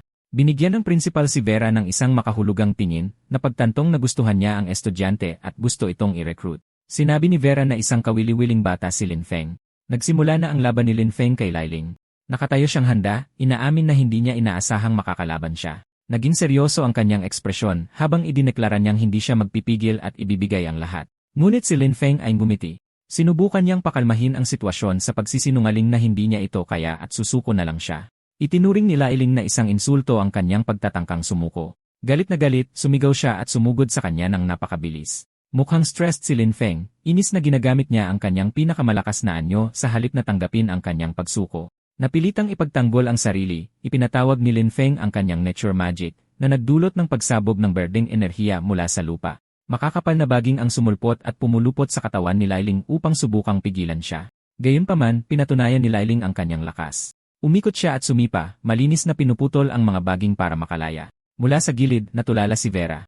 Tinanong niya ang prinsipal kung ang isang estudyanteng mababa sa level 1-0 ay maaaring magkaroon ng ganoong kadalisay na mana. Kinumpirma niyang nagulat din siya. Namangha, sinabi ni Vera na kahit ang isang level 80 na nature user na kilala niya ay walang mana na kasing dalisay ng sa kanya. Hinuhulaan na ang kanyang kinabukasan ay walang hangganan. Sa arena, nagbanggaan ang fire magic ni Lailing at ang mga baging ni Lin Feng. Habang pinapanood ito, gumawa si Vera ng isang nakakagulat na desisyon. Gusto niya si Lin Feng bilang kanyang guro. Ang prinsipal, sa pag-aakalang mali ang narinig, ay sumang-ayon na magandang ideya na siya ang maging guro nito. Mabilis siyang itinama nito. Nilinaw niyang baliktad ang ibig niyang sabihin. Gusto niyang maging guro niya ito. Hindi makapaniwalang tiningnan siya ng prinsipal. Tinanong kung sinunog ba ng mga demonyo ang utak niya.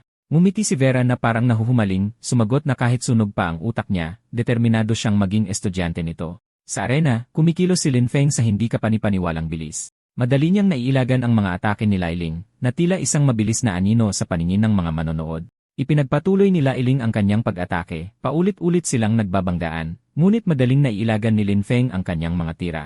Matapos magpakita ng sapat na liksi, nagpasya si Lin Feng na oras na para magpanggap na mahina at sumuko upang mapanatili ang kanyang pagiging low profile.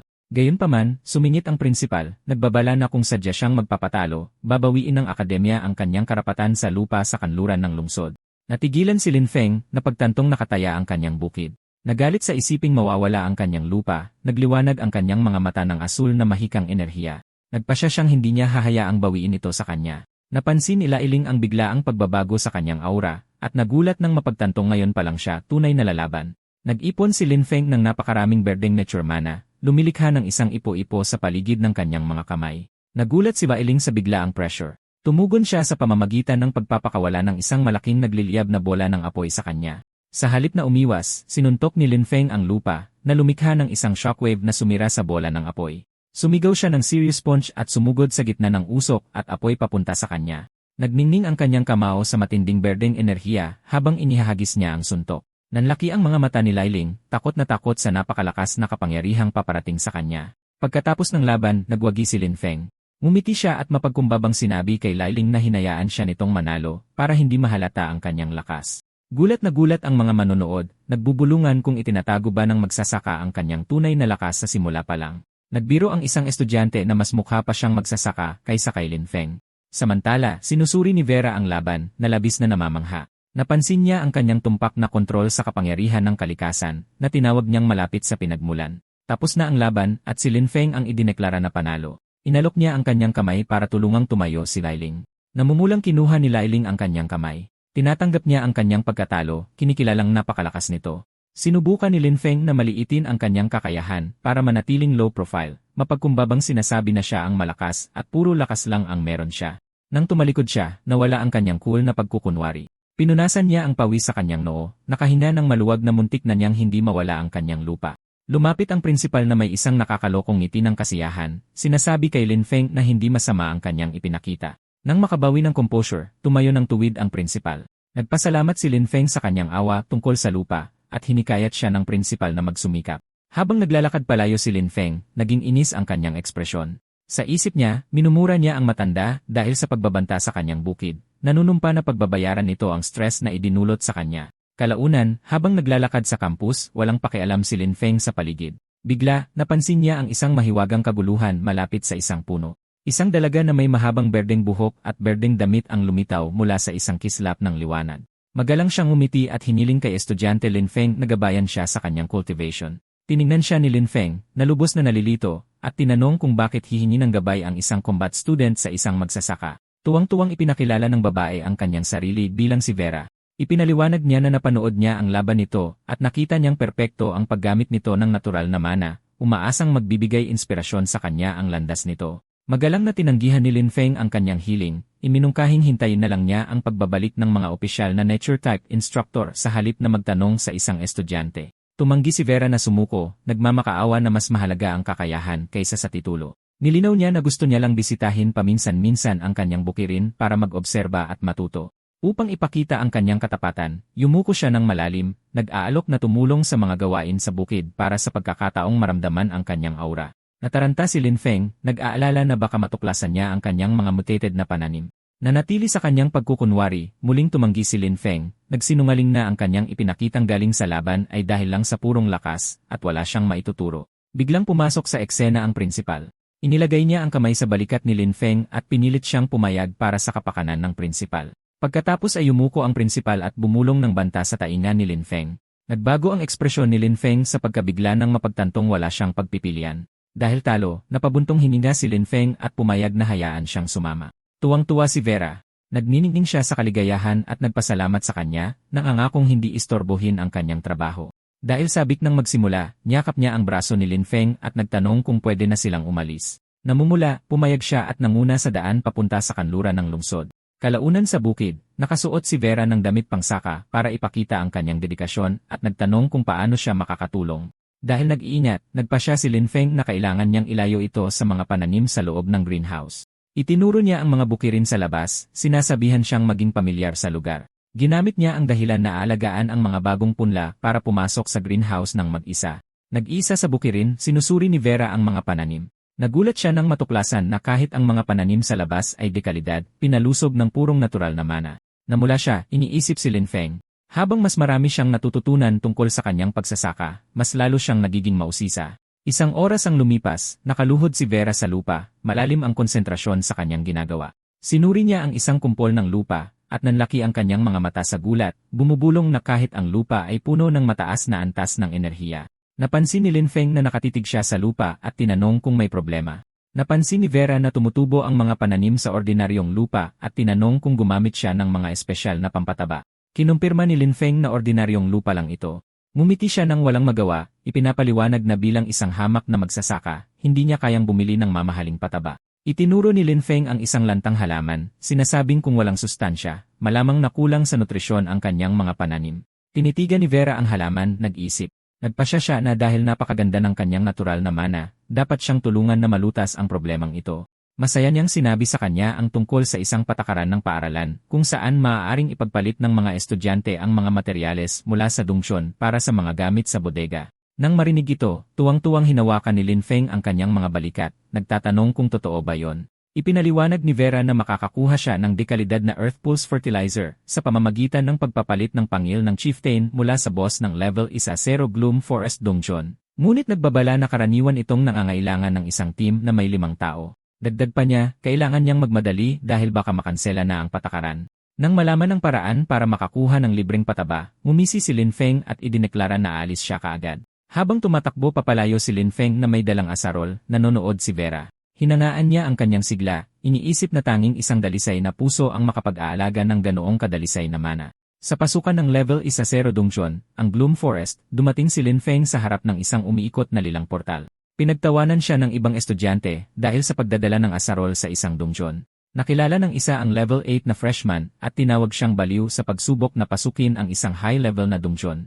Hindi sila pinansin, lumapit si Lin Feng sa mga administrator at buong tapang na humiling ng solo entry sa Bloom Forest. Mukhang nag-aalala ang administrator, nagbabala na masyadong mababa ang kanyang level at napakadelikado ang pumasok ng mag-isa. Buong kumpiyansang ipinakita ni Lin Feng ang kanyang aplikasyon, binabanggit ang mga patakaran ng akademya na nagpapahintulot sa sinumang estudyante na mag-apply para makapasok. Nagulat ang administrator na alam ng isang magsasaka ang mga patakaran. Sa likod ni Lin Feng, inilagay ni Vera ang isang daliri sa kanyang mga labi, ipinapahiwatig na siya ang tumulong sa kanya na mahanap ang loophole na ito. Napabuntong hininga ang administrator at inaprubahan ang healing, binabalaan si Lin Feng na mag-ingat at umatras kung hindi niya matatalo ang mga halimaw. Naglakad si Lin Feng ng may kumpiyansa patungo sa Dongjuan, alam na tinitignan siya ng mga elite na estudyante sa likod niya bilang isang tanga. Habang pumapasok siya sa portal, masamang nagbulungan ang ibang mga estudyante. Sabi ng isa, mas mabuti kung mamatay na lang si Lin Feng sa loob, tinawag siyang isang kahihiyan. Sa loob ng Bloom Forest, pinalibutan ng mga lobo si Lin Feng. Kalmado niyang inutusan ang kanyang mga elite na espiritu, sina He Xiao at Yu Yu, na mabilis na linisin ang daan. Si Yu Yu, ang undead sage, ay nagcast ng isang spell na ikinukulong ang mga umaataking lobo sa mga mahiwagang bula. Samantala, ginamit ni He Xiao, ang undead hound, ang kanyang dark martial arts, upang madaling patalsikin ang mga hayop. Lumapit si Lin sa isang bumagsak na lobo at ginamit ang kanyang kapangyarihan sa necromancy. Umiikot ang lilang enerhiya habang inuutusan niya ang nilalang na bumangon bilang kanyang mandirigma. Ang bangkay ay nagiging isang maliit na cute na kobold undead na mukhang hindi nakakapinsala. Nakarating si Lin Feng sa dulo ng Dongjuan at hinarap ang huling boss, ang Shadowfall Kobold Chieftain. Sinabi niya na hindi masyadong kahanga-hanga ang Dongjuan. Humihikab siya na tila naiinip at basta nalang inutusan ang kanyang mga espirito na atakihin ang boss. Umungol ang Kobold Chieftain at itinaas ang isang malaking pulang talim upang tamaan sila. Gayunpaman, agad na sinalubong ni He Xiao ang atake, nagpakawala ng isang mapaminsalang suntok sa mukha ng boss. Ang epekto ay lumikha ng isang sinag ng lilang enerhiya na nagpatalsik sa malaking boss. Bumagsak ang Chieftain sa lupa, natalo sa isang suntok lamang. Isang system window ang lumitaw na kumukumpirma sa kanyang tagumpay. Inanunsyo nito na natalo niya ang boss, umabot sa level 9, at nakuha ang pangil ng Chieftain. Nakahandusay ang bangkay ng boss sa lupa, ngunit isang notifikasyon ang tumanggi sa kanyang necromancy, na nagsasabing masyadong mababa ang kanyang level para i-convert ang boss. Tinitingnan ni Lin Feng ang kumikinang na pangil ng Chieftain. Napabuntong hininga siya, bigo na hindi niya maidagdag ang malakas na boss sa kanyang hukbo, dahil masyadong mataas ang level nito. Gayunpaman, tinanggap niya ito, na sinasabi sa sarili na ang kanyang pangunahing layunin na makuha ang item para sa pataba ay natupad. Nang masiguro na ang pangil, tumingala si Lin Feng, kontento. Idineklara niya na babalik na siya para ipagpalit ito sa pataba.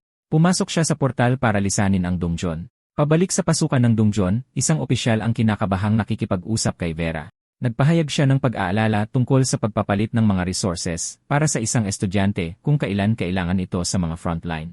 Kalmadong tiniyak ni Vera sa kanya, ipinaliwanag na patabalang para sa lupa ng mga nature-type class ang kanilang ibibigay, hindi mahahalagang combat resources. Nang marinig ito, nakahinga ng maluwag ang opisyal, sumagot na kung patabalang, marami silang stock.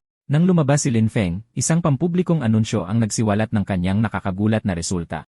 Isang solo first clear na may era rank na nakakuha ng isang legendary heroic spirit fragment. Ang ibang mga estudyante ay nilamon ng inggit. Isang grupo ang sumigaw na masyadong malaki ang gantimpala para sa isang magsasaka, inaakusahan siyang nandaya. Lalong lumaki ang galit ng mga tao habang kinukwestiyon nila kung paano nakayang magsolo ng isang level 8 na magsasaka sa isang level 1-0 na Dongjuan, humihingi ng investigasyon at pagbawi sa kanyang mga gantimpala. Habang nanonood sa gilid, hinawakan ni Vera ang kanyang labi na intriga. Inamin niya sa kanyang sarili na minaliit niya ito, inaasahan na mahihirapan ito. Nakatayo si Lin Feng malapit sa portal, napapansin ang tensyon sa paligid habang nagtitipon ang mga tao sa kanya. Habang nakaharap sa galit ng mga tao, mukhang naguguluhan si Lin Feng. Kinakamot niya ang kanyang ulo, nagtataka kung sino ang nasaktan niya sa pagkakataong ito, hindi alam na ang kanyang tagumpay ang sanhi ng kanilang galit. Sa pasukan ng level 1-0 Dongjuan na kilala bilang Bloom Forest, isang pulutong ng mga tao ang nagtipon. Nakatayo si Lin Feng sa gitna ng mga estudyante, na bahagyang naguguluhan sa kaguluhan. Sinubukan niyang ibigay ang ilang resources sa guro, sinasabing nandoon siya para ipagpalit ang mga ito ayon sa patakaran ng paaralan. Gayunpaman, isang estudyanteng may puting headband ang agresibong sumabat, sinasabing nakuha ni Lin Feng ang mga gantimpala sa iligal na paraan at dapat itong kumpiskahin. Itinama ng guro ang estudyante. Itinaas niya ang isang daliri at mahinahong ipinaliwanag na dahil ang dungsyon ang nagbigay ng mga gantimpala, walang karapatan ang akademya na bawiin ang mga ito. Hindi gustong paalisin si Lin Feng, nagmungkahi ang estudyanteng may headband ng isang hamon na tinatawag na resource wager. Nang tanungin ni Lin Feng kung ano ang ibig sabihin nito, ipinaliwanag ng grupo na ito ay isang dungeon speedrun competition na pinangangasiwaan ng mga guro. Ang mananalo ang kukuha ng lahat ng gantimpala mula sa parehong panig, habang ang matatalo ay maiiwang walang-wala. Si Lin Feng, na hindi humanga sa mga pusta, ay tumalikod sa kanila. Sinabi niya sa lalaking nakasweet na walang pakinabang para sa kanya at tinawag na nakakainip ang ideya. Nang makitang papalayo ang kanyang target, nagalit at desperado ang estudyanteng may headband. Sumigaw siya ng bagong alok, idinagdag ang isang pambihirang blueprint para sa isang item na tinatawag na Lamp of Nature sa pusta. Nang marinig ito, lumapit si Vera kay Lin Feng. Dali-dali niyang ibinulong na dapat niyang makuha ang blueprint na yon. Ipinaliwanag ni Vera na ang Lamp of Nature ay isang growth-type magic tool na eksklusibo sa Nature Department at napakabihira nito. Binigyang diin niya na ang pangunahing epekto nito ay ang pagpapaikli ng growth cycle ng mga pananim ng walang anumang negatibong epekto. Ngumisi ang estudyanteng may headband, tinutukso si Lin Feng sa pagtawag sa kanya ng probinsyano at tinatanong kung sapat na ba ang tapang niya para tanggapin ang pusta ngayon. Lingid sa kaalaman ni Lin Feng, lihim na tinetext ng estudyante si Senior Haru sa kanyang telepono. Ipinapakita ng mga mensahe na ito ay isang patibong. Inutusan ng estudyante na abalahin si Lin Feng sa anumang paraan, kahit na nangangahulugan ito ng pagpusta sa mahalagang blueprint ng kanyang pamilya. Pinag-isipan ni Lin Feng ang sitwasyon, iniisip na kahit hindi niya mailantad ang kanyang mga kakayahan bilang necromancer, dapat ay kayanin niyang itago ito sa isang nag-iisang tagapangasiwang guro. Nang makapagdesisyon na kunin ang kasangkapang pangbukid, lumingon si Lin Feng na may kumpiyansang ngiti at inanunsyo na tinatanggap niya ang hamon.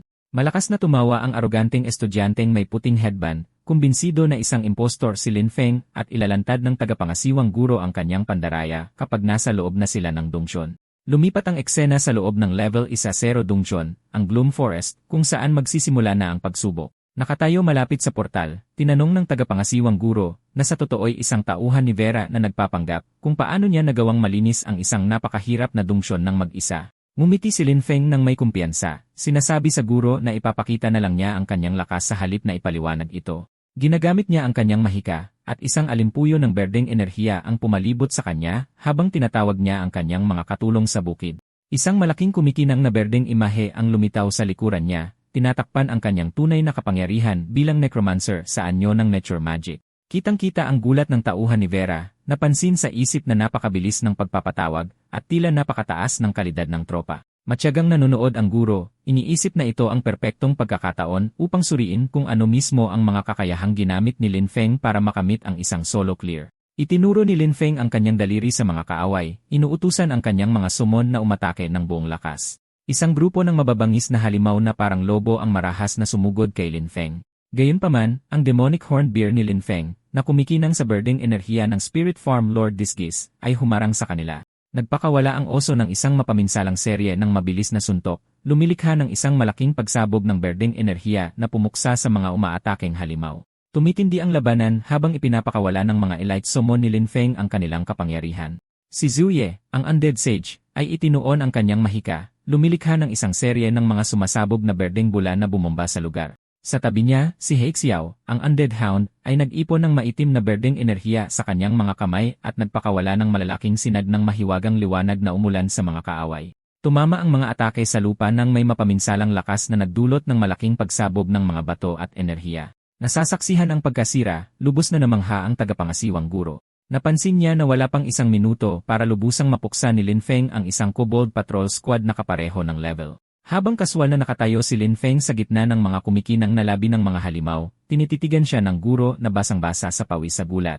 Iniisip na nakakatakot ang kapangyarihang ito at nagtataka kung galing ba ito sa isang espesyal na klase. Humarap si Lin Feng sa guro at mahinahong iniulat na nalinis na ang patrol squad. Inanunsyo niya na naghahanda na siyang linisin ang silid ng boss. Biglang bumukas ang isang mahiwagang portal sa lupa, at isang nakamaskarang maliksing kobold boss na armado ng mga talim ang lumabas mula sa madilim na kawalan. Umungol ang boss at galit na sumugod sa grupo. Hindi na tinag si Lin Feng ang namuno. Inutusan niya si Xiangda, ang kanyang demonic horned bear, na itaas ang kalasag nito at sumulong habang inaatasan ang natitirang bahagi ng kanyang koponan na takpan ang likuran at umatake ng malakas kung may sinumang kobold na susubok na i-flank sila. Narating ng laban ang kasukdulan nito habang si Hixiao, ang Undead Hound, ay nagpakawala ng isang mapaminsalang sinag ng puro berdeng enerhiya. Hindi kontento sa pag-atake mula sa malayo, mabilis na nilapitan ng espiritu ang kalaban. Isang malaking spectral na braso ang lumitaw mula sa mahiwagang aura at naghatid ng isang malakas na suntok sa kobold boss. Dinurog ito ng may napakalaking puwersa. Napakalakas ng epekto kaya't nagpadala ito ng mga shockwave sa buong kuweba na sumisira sa lupa. Nasasaksihan ang lubos na mapanirang kapangyarihan, pinagpawisan ng malamig ang tagapangasiwang guro. Itinala niya sa isip ang nakakatakot na potensyal sa digmaan ng estudyanteng ito at nagpasya na dapat niyang iulat agad ang anomalya na ito sa punong guro. Nang matalo at bumagsak ang boss sa lupa, mahinahong itinaas ni Lin Feng ang kanyang kamay para bawiin ang kanyang mga summon. Ang malaking katawan ng talunang halimaw ay nakahandusay sa harap ng batang magsasaka. Nakatayo sa gitna ng pagkawasak, naramdaman ng guro na para siyang lumiit dahil sa kapangyarihang ipinakita ni Lin Feng. Lumingon si Lin Feng na may kumpiyansang ngiti, tinatanong kung napatunayan na niya ang kanyang mga kakayahan. Ang guro, na lubos na kumbinsido at bahagyang natatakot, ay tiniyak sa kanya na napatunayan na niya ang kanyang sarili nang walang pag-aalinlangan. Habang nagtatapos ang pagsusuri, naghahanda ng umalis ang guro, ngunit napansin niyang hindi siya sinusundan ni Lin Feng palabas. Ikinaway ni Lin Feng ang kanyang kamay, sinasabing gusto niyang pagmasdan muna ang tanawin ng kaunti pa ngayong malinis na ang kanyang pangalan. Sumang-ayon ang guro na mauna na, ngunit binalaan si Lin Feng na bantayan ang oras dahil magre-reset ang dungsyon sa loob ng kalahating oras. Sa loob ng walang laman na dungsyon, nilapitan ni Lin Feng ang bangkay ng natalong kobold boss. Napansin niya na sa wakas ay sapat na ang taas ng level para sa kanyang layunin at nagpasya siyang subukan muli ang kanyang resurrection skill. Lumuhod sa tabi ng katawan, ipinadaloy niya ang kanyang madilim na enerhiya ng necromancer, na nagdulot ng pagpitik ng lilang kidlat sa paligid niya. Sa isang nakatutok na ekspresyon, inutusan niya ang patay na halimaw na bumangon.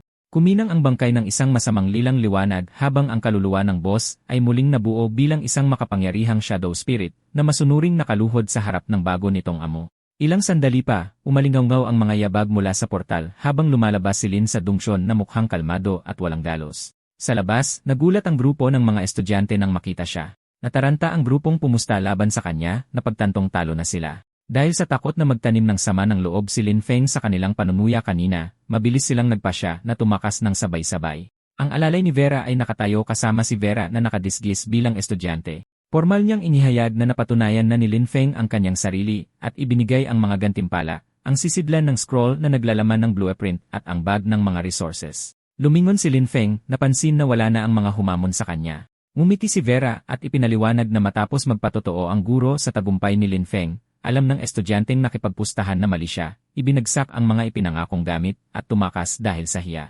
Natuwa si Lin Feng.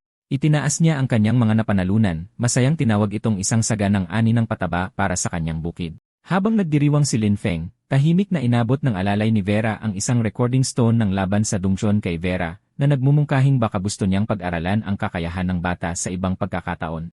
Sa ibang lugar, isang malakas na kamao ang marahas na tumama sa isang bagay. Sa loob ng training room sa Sunwheel Academy, ibinuhos ni Senior Haru ang kanyang galit sa isang punching bag na may nakadikit na larawan ni Lin Feng. Ang estudyanteng may puting headband ay kinakabahang nakatayo sa likuran habang sumisigaw si Haru tungkol sa kahihiyang matalo ng isang hamak na magsasaka. Umupo si Haru, pinupunasan ang pawis sa kanyang mukha. Napagtanto niya na hindi magagamit ang dahas o ang mga patakaran ng akademya para galawin si Lin Feng sa ngayon. Gayunpaman, isang mapanlinlang na plano ang nabuo sa kanyang isipan habang iniisip niya na lubos na umaasa si Lin Feng sa nature magic at mga summon. Inabot niya ang isang sulat sa kanyang tauhan, inuutusan itong ipadala agad sa frontlines sa kanyang tiyuhin. Account. Ipinaliwanag ni Haru ang utos. Dapat ipadala ng kanyang tiyuhin ang mga mentor ng Nature Department na kasalukuyang nakaduty sa battlefield pabalik sa akademya sa lalong madaling panahon. Naguguluhan ang estudyanteng may headband, tinatanong kung balak ni Haru na gamitin ang mga mentor ng Nature Department para pigilan si Lin Feng. Kinumpirma ito ni Haru na may ngisi, ipinapaliwanag na pinahahalagahan ng mga makalumang tradisyonalista ang kadalisayan ng nature magic higit sa lahat at tiyak na kasusuklaman ang mga di pangkaraniwang paraan ni Lin Feng. Samantala, sa kanyang pribadong silid sa Extraordinary Academy, nagpapahinga si Vera sa kanyang kama habang pinapanood ang recording ng laban. Namamangha siya sa pag-isip na si Lin Feng ay isang halimaw na ang pag-unawa sa kapangyarihan ng kalikasan ay naging likas na sa kanya. Nagpasya siyang hindi na siya makapaghintay at determinadong sumulat agad ng liham para ipatawag pabalik sa akademya ang mga matatandang master. Isang maliit na ibon ang nagsilbing mensahero, daladala ang kanyang sulat papalayo sa kalangitan. Namamangha siya, iniisip na si Lin Feng ay isang halimaw na ang pag-unawa sa kapangyarihan ng kalikasan ay naging likas na sa kanya. Sa loob ng ilang araw, ginugol ni Lin Feng ang kanyang oras sa Dongxuan sa pakikipaglaban sa matataas na antas ng mga halimaw tulad ng mga higanteng lobo. Ganap niyang dinodomina ang Dongxuan, itinuturing itong parang sariling tahanan. Madali siyang kumilos, mukhang mas malakas at mas may tiwala sa sarili. Makikita ang kanyang mga resulta sa leaderboard ng Dongxuan. Nasa top rank si Lin Feng na may record time na 10 minuto at 28 segundo, patunay na perpekto niya itong natapos ng maraming beses. Sa labas, ang mga estudyante ay nanonood ng may pagkamangha at pagkabagot.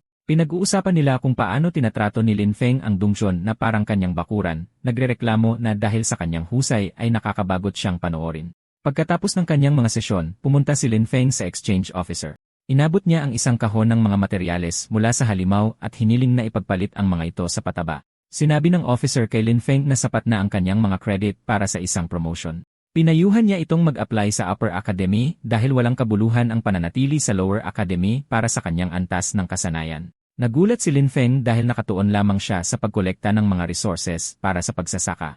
Ipinaliwanag ng staff ang istruktura ng akademya, ang Lower Academy para sa mga pangunahing kaalaman at ang Sunwheel Academy, ang Upper Academy para sa mga elite. Idinagdag niya na ang Sunwheel Academy ay nag-aalok ng mas magagandang gantimpala at ito ang tamang lugar para sa isang henyo tulad ni Lin Feng. Pinag-isipan ni Lin Feng ang pangalang Sunwheel Academy na pagtantong mas magandang resources ay nangangahulugang mas magandang pagsasaka. Ngumiti siya ng may tiwala, nagpasalamat sa guro para sa impormasyon, at naunawaan kung ano ang dapat niyang gawin. Dumating si Lin Feng sa mission hall ng akademya gamit ang itaas na pasilyo. Lumapit siya sa reception desk at sinabing naroon siya para mag-apply ng promotion sa Sunwheel Academy. Ibinigay niya ang kanyang credit voucher para sa verifikasyon. Isang screen ang nagpakita ng kanyang profile mula sa Nature Department ng Storm Academy na may kahangahangang 30,135 credits. Natigilan ang mga estudyante sa hall. Nakilala ng isa si Lin Feng bilang ang big shot na walang tigil na nag-grind sa Gloom Forest Dongxuan para sa napakaraming credits. Pagkatapos ng verifikasyon, ibinigay ng receptionist kay Lin Feng ang kanyang promotion mission. Ipinaliwanag niya na pagkatapos itong makumpleto, sasali na siya sa Upper Academy. Hawak ang scroll, tinanong ni Lin Feng kung papayagan siya ng promotion na ipagpalit ang mga credits sa mga gold grade na gamit. Kinumpirma ito ng receptionist, sinabing ang promotion ay nagbibigay ng access sa mga pambihirang gold at platinum grade na resources, hindi tulad sa Lower Academy. Umiti si Lin Feng, nasiyahan. Umalis si Lin Feng sa hall, pinaplano ang kanyang susunod na galaw. Malapit ang misyon sa linya ng depensa ng lungsod, ngunit kailangan niya munang kumuha ng isang partikular na gamit.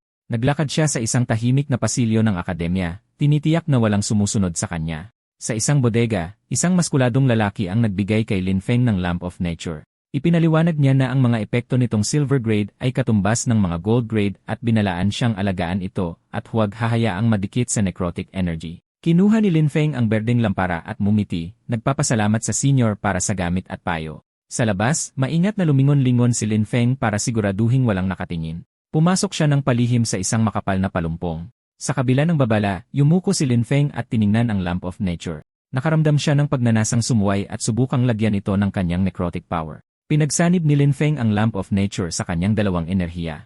Ang Burning Nature Magic at lilang necrotic mana ay umikot sa paligid ng kristal. Agad at nakakatakot ang resulta. Isang malaking skeletal avatar ang lumitaw sa likuran niya habang ang kristal ay nag-anyong isang nakakatakot na artifact na may balangkas ng buto at madilim na lilang apoy. Sinuri ni Lin Feng ang nagbagong gamit na pagtantong nagbago ito mula sa isang nature type patungo sa isang undead type na artifact. Bigla, ang natirang enerhiya ay nagpasabog sa mga palumpong sa paglago, nagpadala ng mga berdeng sinag ng liwanag sa kalangitan. Napagtantong maaaring makatawag pansin ang kaguluhan, nataranta si Lin Feng at dali-daling itinago ang artifact. Nakahinga ng maluwag, pinunasan niya ang pawis sa kanyang noo. Iniisip niya na, buti na lang, may sariling isip ang gamit, kaya maaari niyang gamitin ang nature mana para ibalik ito sa orihinal na anyo, para maiwasan ang mga mahirap na paliwanag. Kalaunan, bumalik si Lin Feng sa kanyang pribadong bukid sa labas ng lungsod. Sa loob ng greenhouse, isinabit ni Lin Feng, na naka-shorts, ang naibalik na Lamp of Nature mula sa kisame. Nagmamasid siya na nakapamiwang habang lumulutang ang kristal, naglalabas ng mahinang berdeng ilaw sa ibabaw ng lupa. Agad ang epekto. Mabilis na lumaki ang mga repolyo sa greenhouse, ang kanilang mga dahon ay lumalapad patungo sa liwanag. Seryosong nanonood si Lin Feng, kinikilala ang nakakatakot na kapangyarihan ng lampara na pilitin ang ganoong kabilis na paglago sa unang paggamit pa lang. Dahil sa motibasyon, isinuot niya ang kanyang damit, nagpa siyang dapat niyang tapusin agad ang kanyang promotion mission para ma-access ang iba pang makapangyarihang kayamanan ng akademya. Naglakad siya palayo sa bukid. Isang espiritu ang huminto, nagtatakang nakatingin sa lumulutang na kristal. Ito si Yue, ang undead sage. Kinuha ng espiritu ang Lamp of Nature, sinusuri ang pinagmumulan ng mahiwagang enerhiya. Pagdating sa abandonadong watchtower, tumingala si Lin Feng sa sirasirang pink na istruktura sa gitna ng hamog. Nakatayo siya sa harap ng gusali, kinukumpirma na ito ang tamang lokasyon para sa kanyang promotion mission. Habang tinitingnan ang lugar, iniisip niya na dahil mahirap makakita sa isang search mission, kailangan niyang maging maingat. Gayunpaman, nakita ng kanyang matalas na mata ang mga sariwang bakas ng paa sa lupa. Yumuko siya para inspeksyonin ang mga ito, na pagtantong may nagpunta rito kamakailan at nagtataka kung sino ang bibisita sa ganitong lugar. Bigla may napansin siya. Sa balkonahe ng Tor, dalawang lalaking nakasuit ang naghahanap. Sumigaw ang isa na nahanap na niya ang gamit, inilalantad na ipinadala sila ng kanilang Yaong Master para nakawin ito upang mabigo si Lin Feng sa kanyang misyon. Pinatahimik siya ng kasama, natatakot sa pagdating ni Lin Feng, ngunit mayabang na iminungkahi ng kanyang kasama na sunugin ang gamit. Upang tiyakin ang pagkabigo ni Lin Feng, inihagis ng lalaki ang gamit para sa misyon. Isang makapal na libro, mula sa balkonahe, sumisigaw na ang pagkasira nito ay nangangahulugang hindi na makukumpleto ang misyon.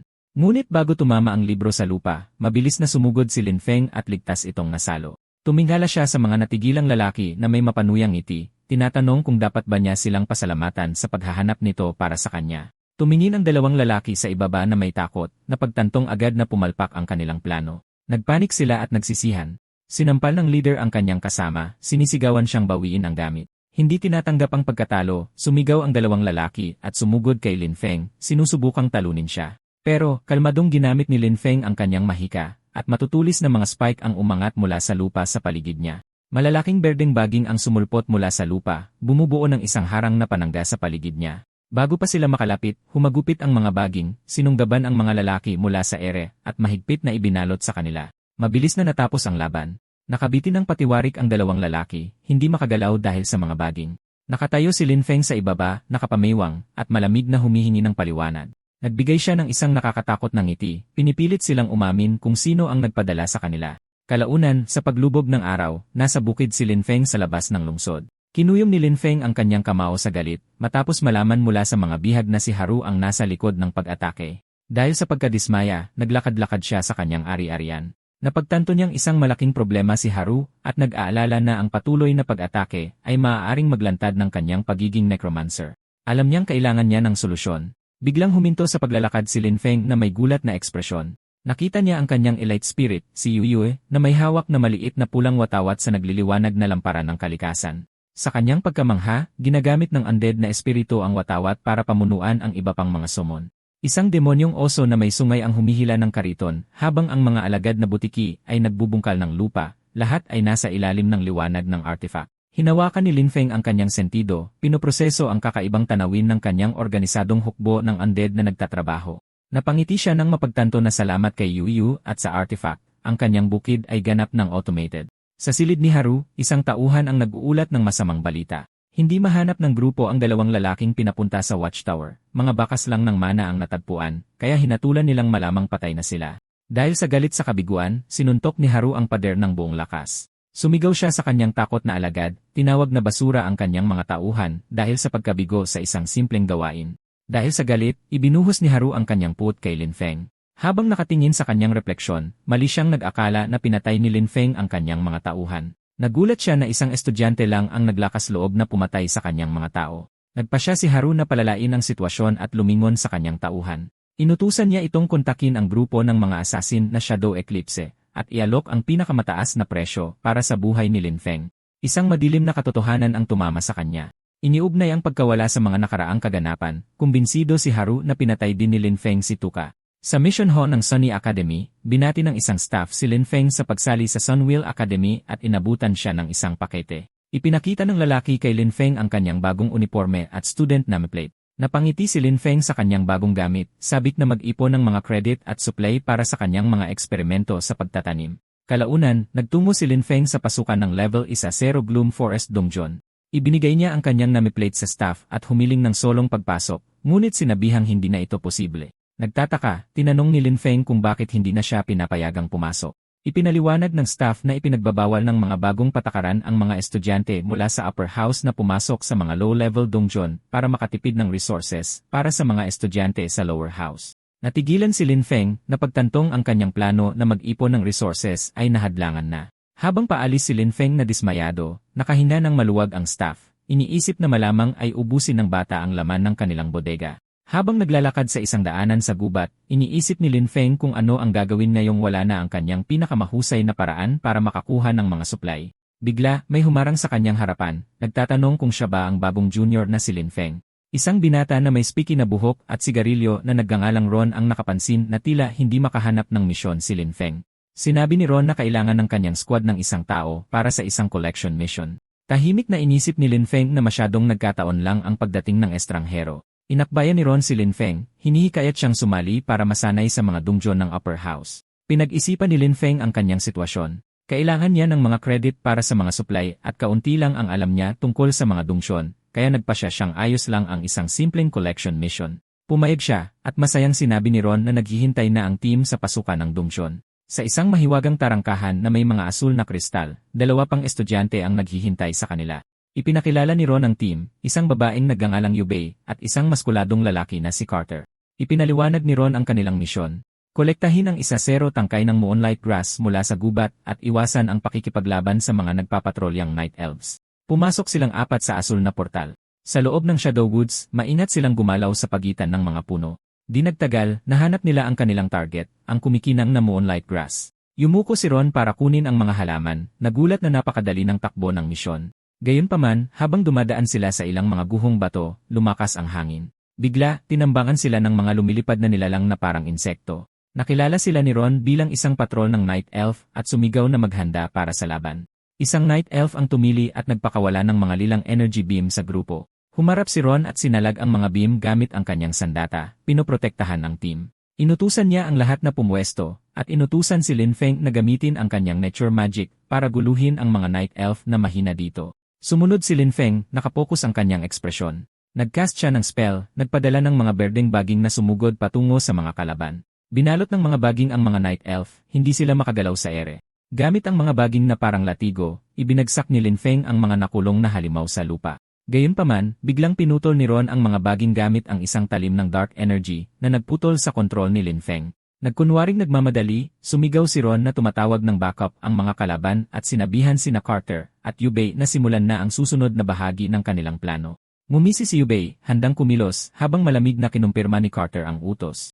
Ibinagsak ni Carter ang isang mechanical totem sa lupa na nag-activate ng isang skill na yumanig sa lupa. Bumitak ang lupa sa ilalim ni Lin Feng, lumikha ng isang malaking bitak na lumamon sa mga kalaban at iniwan siya sa isang gumuho na gilid. Kumapit si Lin Feng sa gilid ng bangin para pigilan ang kanyang pagkahulog.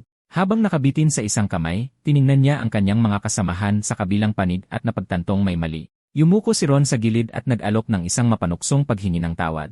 Sinasabi niyang hindi sanay si Carter at aksidenteng natamaan si Lin Feng. Masamang tumingin si Lin Feng sa itaas at nagtanong kung plano ba nilang iligtas siya. Nawala ang palakaibigang maskara ni Ron. Ngumisi siya nang may mali siya at ipinaliwanag ang kanilang alibi. Umalis mag-isa ang bagong estudyante at hindi nila siya nailigtas.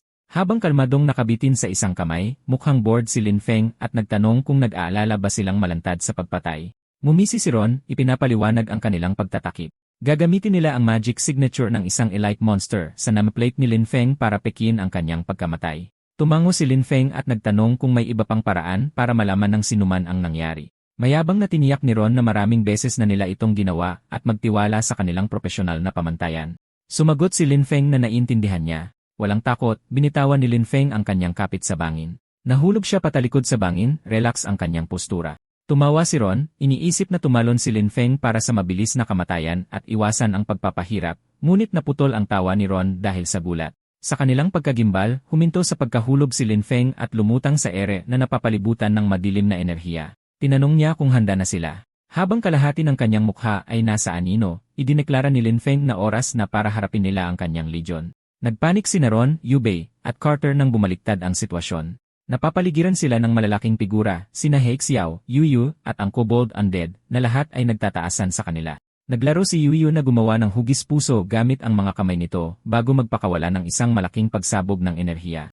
Dahil sa takot, nauutal si Ron nang mapagtantong si Lin Feng ay isang necromancer, isang klase na hindi dapat umiral. Nakatayo si Lin Feng na walang galos, tinatanong kung may huling salita si Ron. Dahil dehado, lumuhod si Ron.